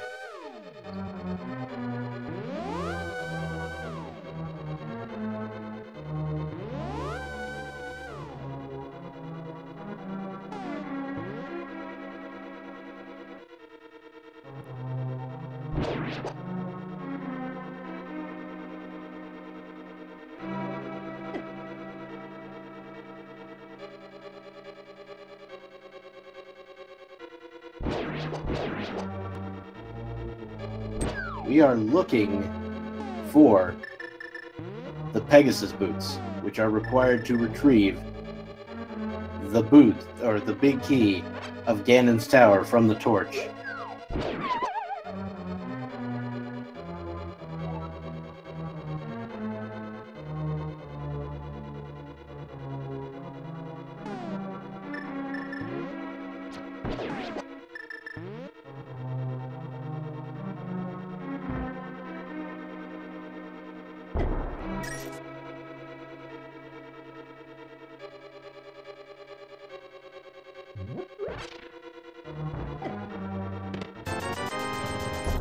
Alright, this looks like a catfish check to me.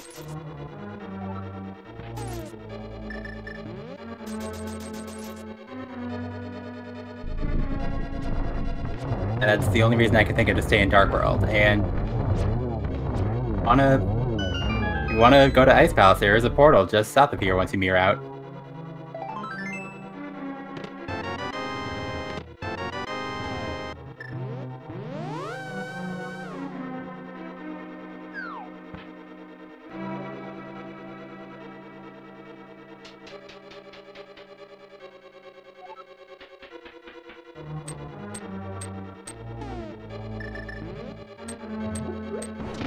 Just a piece of heart on the catfish. So Falcon gonna mirror. Looks like the Ice Palace play may be the next move. Well, nope, we're just fluting away, so I have no idea. Skull Woods, perhaps.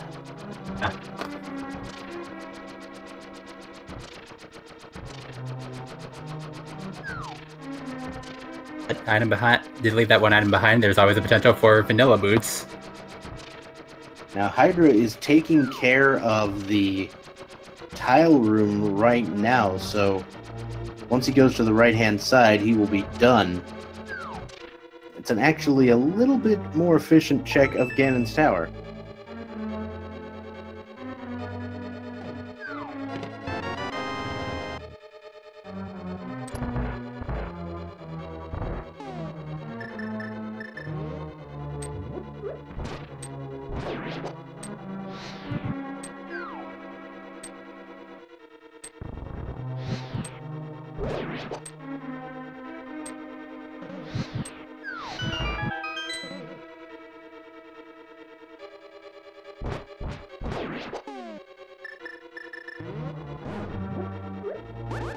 Alright, so Falcon will now be heading to Mothula. See what kind of glorious things we can find there.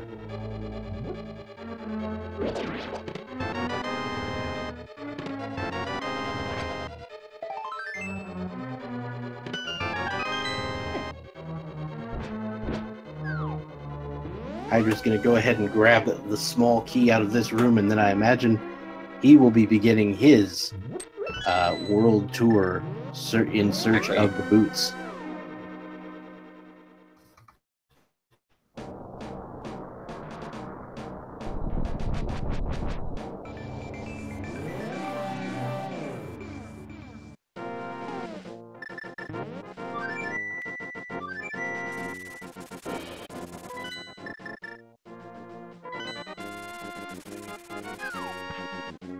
Looks like Hydra will probably be starting with the same Pyramid Fairy check that Falcon did.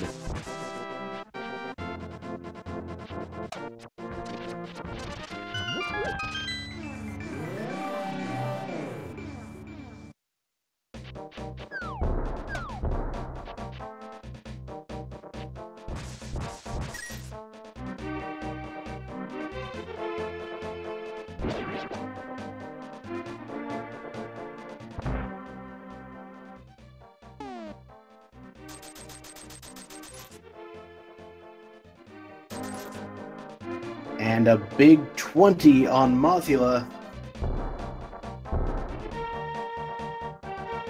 Which means the green pendant could hold the secrets. We could have vanilla boots.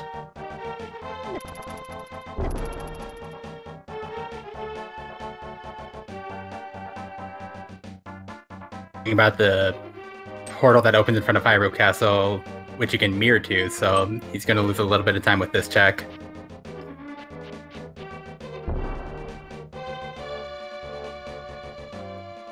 And Falcon will be doing the Sahasrara check immediately. Shoutouts to Cfalcon's rupee count.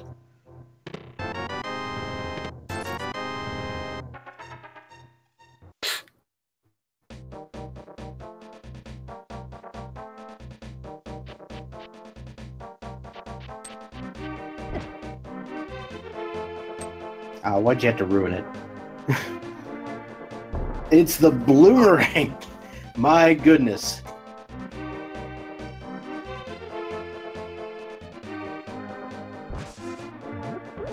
And it looks like Falcon will now be heading to Ice Palace.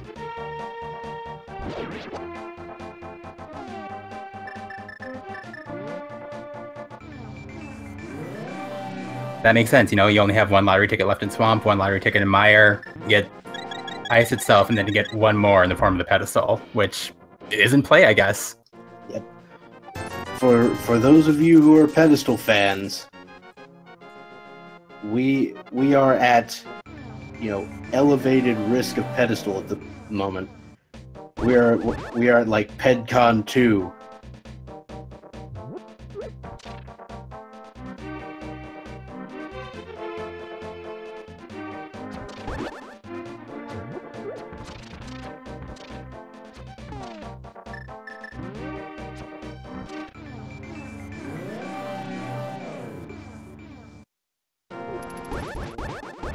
compass, and it's a long way until the next item.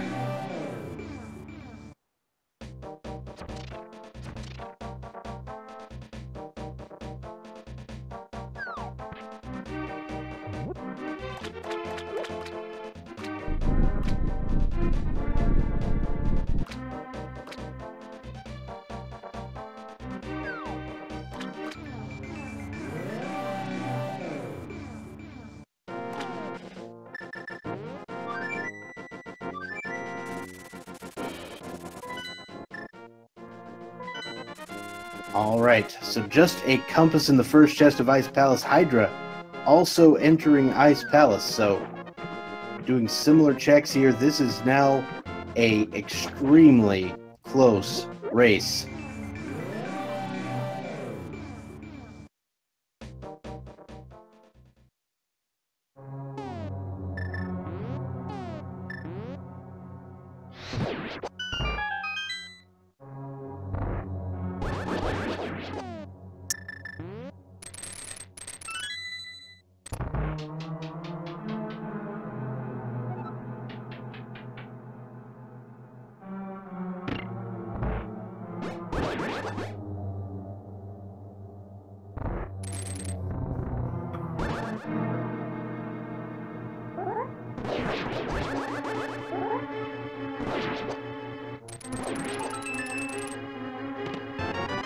Freezor chest. Map. Not what we're looking for.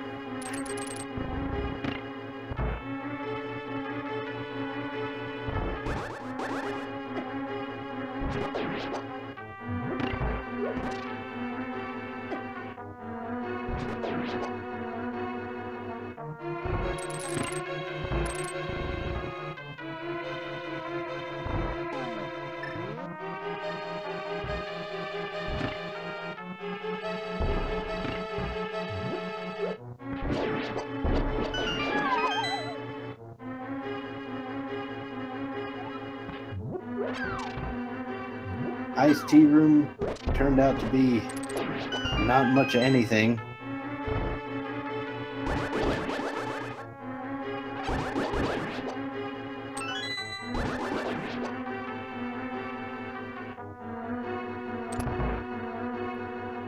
Guessing the big key.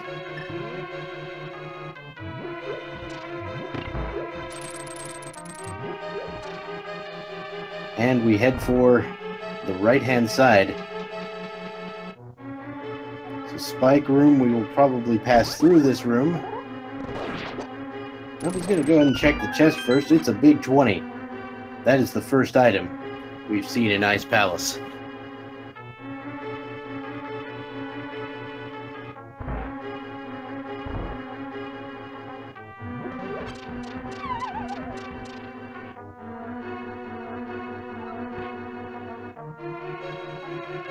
There's a small key.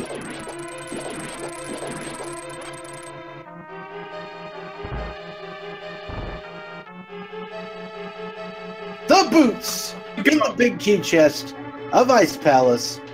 We are done here, and Hydrapower's about to find it too. Super close behind Cfalcon now. Going to Ice Palace before doing Scope What's going to save him a lot of time here.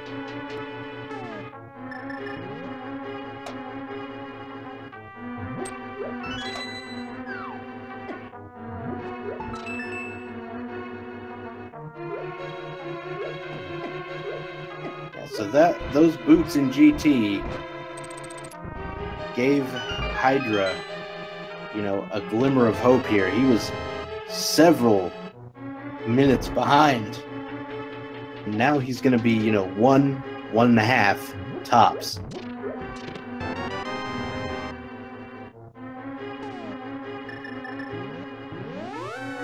Taking some time to pull on the chest in frustration. Don't think I've seen frustration pulse yet.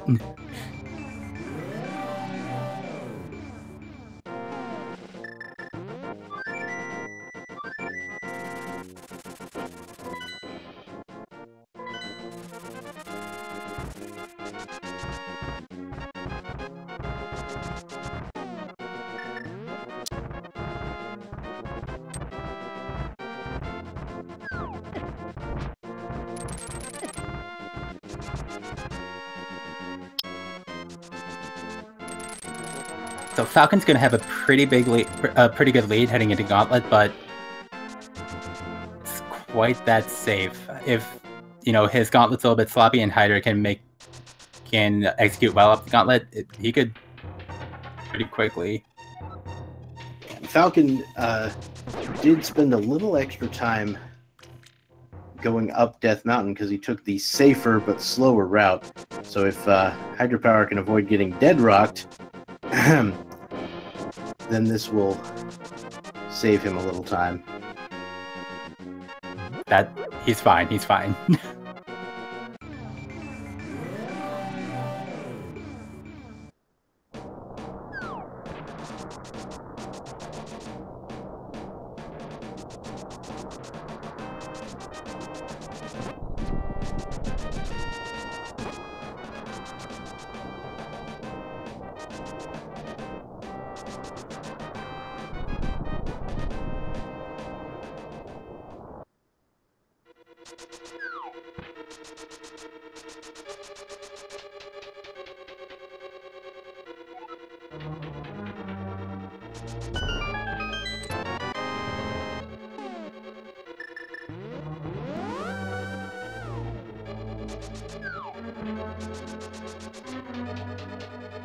Alright, we're seeing an approximately 40-second difference between our runners at the moment.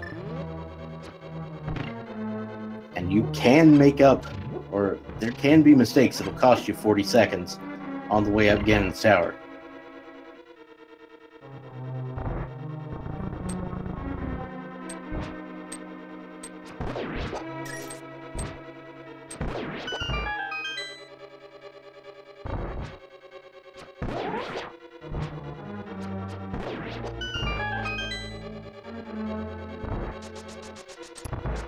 But yes, you remember early on when I was talking about pendant dips being real? Turns out all 3 pendant dungeons had something important. B29, what you gonna do?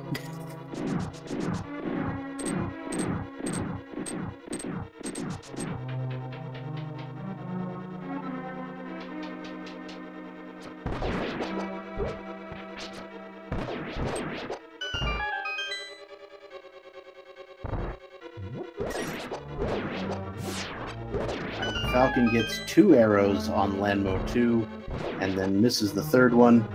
Has a little trouble here, so going to a 3rd cycle of Landmo 2. Hydropower is now in the 3rd room of the Gauntlet.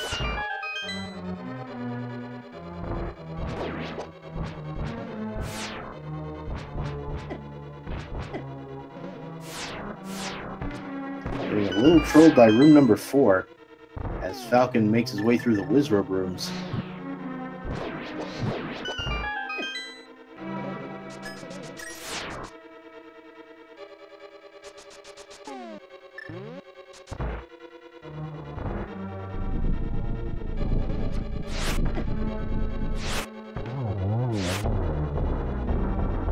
Hydra gets a little trolled by the silvers as well. Double slash strats to make the 2-cycle Landmo.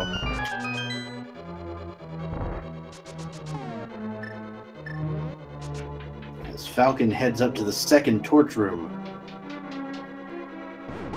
And both runners are in possession of 2 keys, so they will not need to open any chests on the way to Agate 2.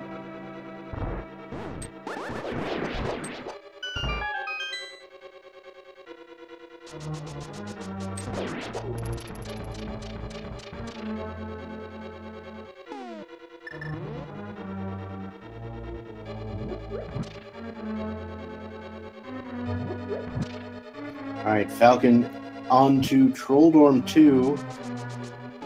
Gets him down.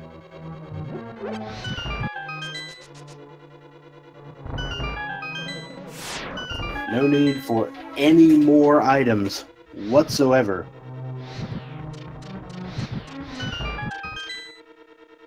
Wait, he has to be thinking, given the adventure this seed has taken him on, he just wants to get to Ganon as soon as he can. Like, if he's looking at Tad, he's probably not seeing the dot done. He's probably expecting it at any point. He just wants to get this over with. Alright, so Hydra enters Aga 2. First cycle is a double. Second cycle getting trolled by blue balls for no value. A single on cycle number 3. And a double on cycle 4. Should be able to get one more in here. There we go. That finishes off Aga 2 as Hydra finishes Moldorm 2. Should be entering the Aga fight soon. This is a pretty close race, and it is not over by any means. You still have to kill Ganon. Even with Buttersword Silvers, your skill does still come into play here.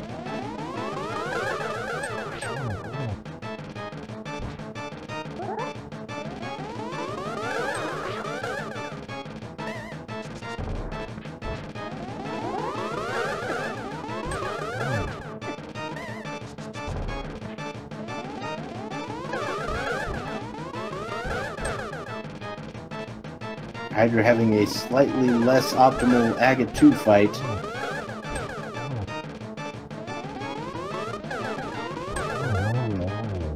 And Falcon already on phase 3 of Ganon.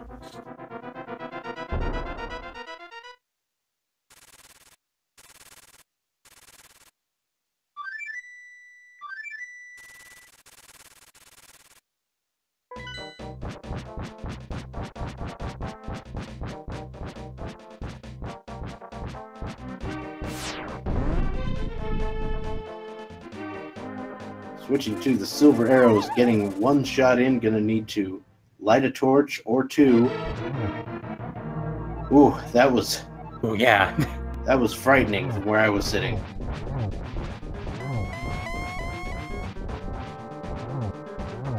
He fired off that fire rod right there. That would have been... Ooh, that wouldn't have ended well. But here we go. 2 arrows, and that does it for Ganon. Right as Hydra finishes off phase 2, Cfalcon finishes off Ganon and will be finishing with an official time of 1 hour, 59 minutes, and 33 seconds. Well played to Cfalcon.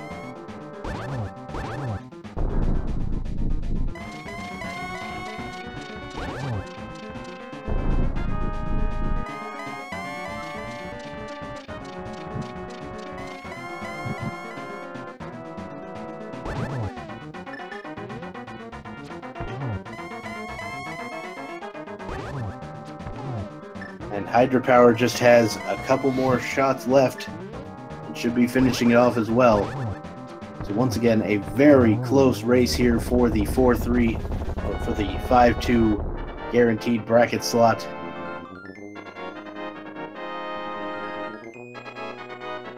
Super tense race, super fun watch. GG to both of the runners. Official time for Hydrapower, 2 hours even and 33 seconds. Once again, a 1 minute exactly difference between these two runners in their official times. Very close race, and congratulations to both runners for making it this far. Let us see about getting people in for interviews and such.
Alright, so it looks like Hydropower is in the setup room, and Falcon should be in soon as well.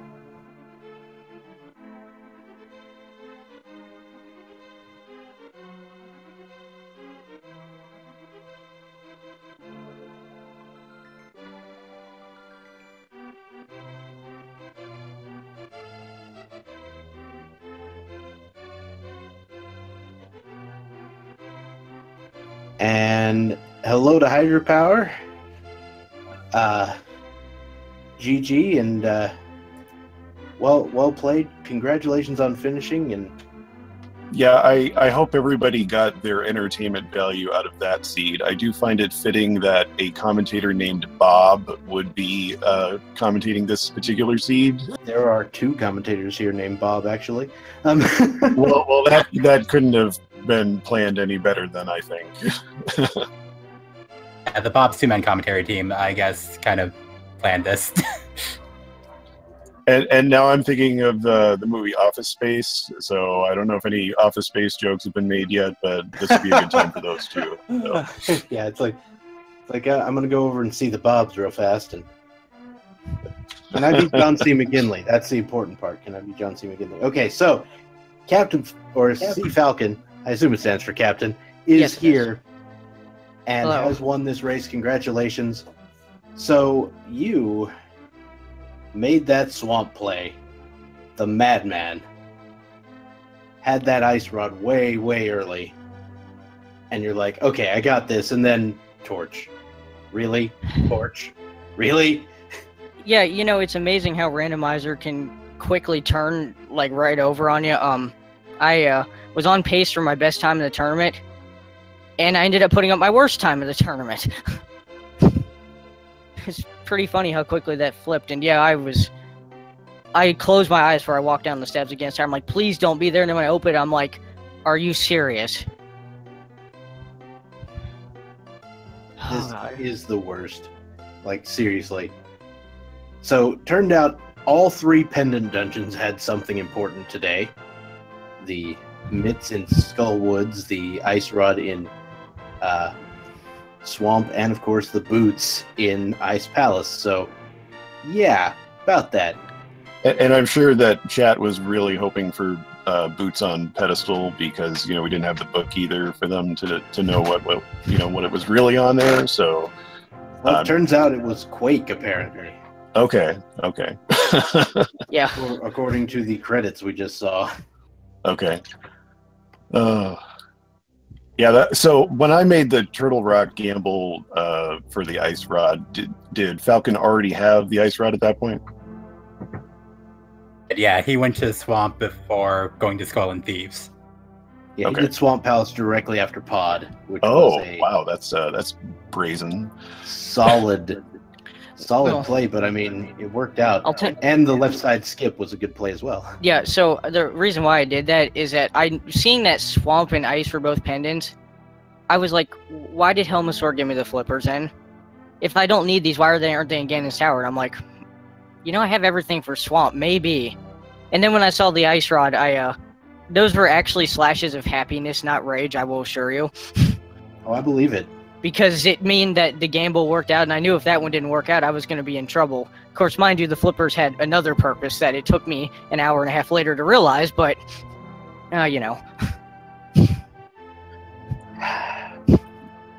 So we really sort of diverged a lot and then converged there at the end, because I think the time difference was like a minute, so... Yeah, so when Falcon entered Ganon's Tower, it was about about 6, 7, 8 minute difference, and that torch closed the gap by so much. Man, I can't wait to watch this back. Yeah, I can't wait, especially I'm gonna have to hop on and watch the Twitch VOD, because I cannot wait to see chat's reaction to the big key on the torch, because I'm sure it was absolutely amazing. Yeah, and I just had the sort of stare of disbelief for a couple seconds before I, cleared the rest of the basement, hoping for my prayers to be answered, which they weren't. Oh, we physically saw that on screen. We're like, yep, there's that little pause there. Yeah. Yep. the double take as he sees the key. Hold on, Yeah. let me make sure my eyes are working. Yeah, it was pretty nutty.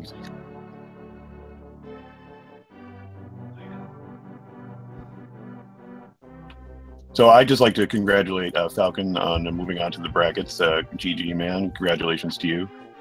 Oh my goodness. Yeah, thank you. I feel bad one of us had to get eliminated on a seed like that, because that is quite the adventure. And That's no problem. I honestly never really expected to do this well in this particular tournament. I was actually sort of waffling on whether I should even join. But I decided I was going to kick myself for the next 2 months if I didn't join. So I'm satisfied with the winning record.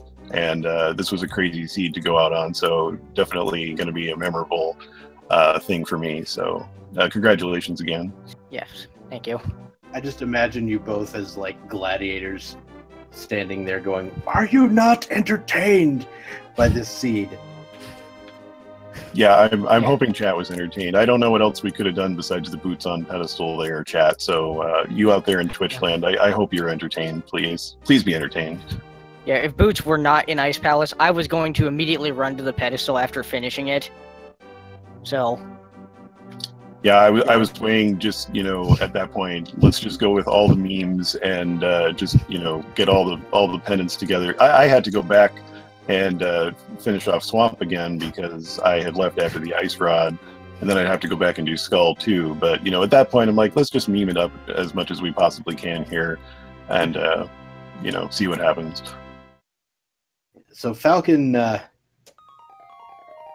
actually ended up checking one more item location than Hydra here. We've got 173 versus 172. That's crazy, man. This whole thing is just nutty. This rando for you. That's why I love it and hate this game. But yeah. Yeah, the thing about rando is there's enough skill involved that you still have to be good, but there is enough luck involved that any given day somebody could win. And I like the fact that there's never really a foregone conclusion as far as a race goes, right? No, not at all. And I thought I was playing really well, and at the time I was making the T-Rock gamble. I'm like, hey man, let's just go for it, and if it works out, maybe this is like a 130 or something. And here we are, a half hour later, not so much. But we agreed in the booth here. We agreed it was the right play for you to make at the time. Unfortunately, it wasn't the right one for the seed. Right. I knew it was still a significant risk because you still had this whole Smith chain. Like I hadn't even been to South Dark World for like the digging game and those other mirror spots, and then you got Pendant Swamp and Pendant Ice, and I'm just like, screw it, man. We're gonna try it and see what happens. Yeah. And we'll either win gloriously or be back at square one, I guess. So. Oh yeah, and can I mention, speaking of Turtle Rock, I tried to make the best Turtle Rock gamble ever. The let's try to go to Trinex and forget the big keys vanilla gamble, and have to walk all the way back and grab it. I have no idea why I did that. That was well, it's okay. I was laughing about it. I'm like, did I really just do that? I'm like, yeah. Well, and then I had the thought. I got the mushroom, and I was excited to use my super elite game knowledge of leaving the portal outside of Laser Bridge there, and hopefully the mushroom had the ice rod.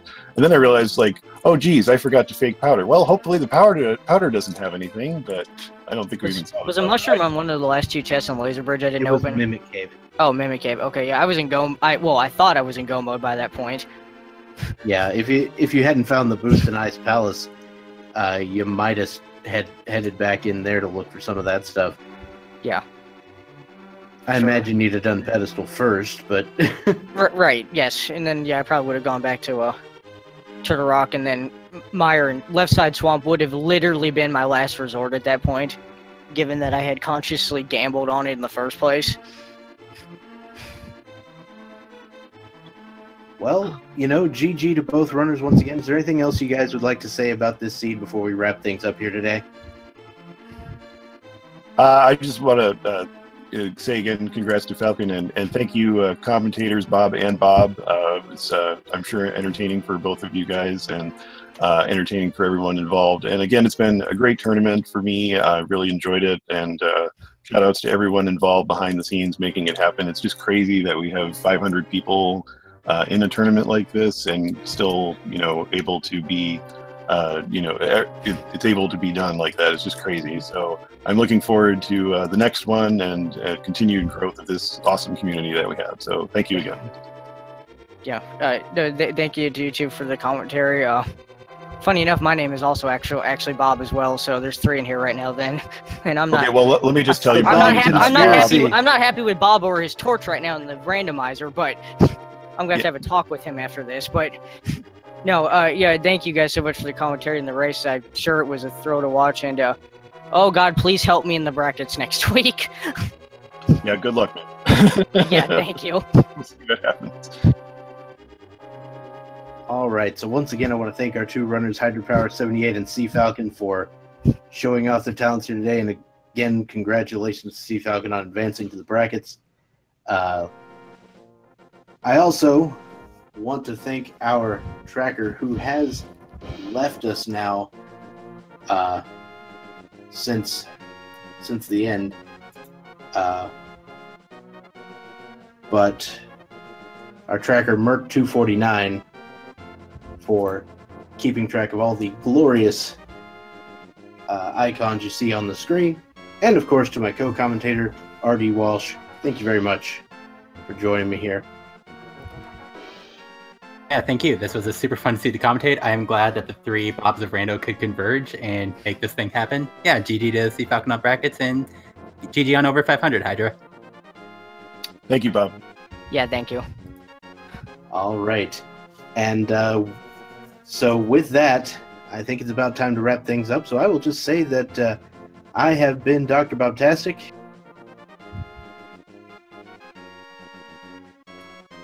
I've been already watched the 5th. There we go. Sorry, I didn't cue you on that one. And we'll see you later.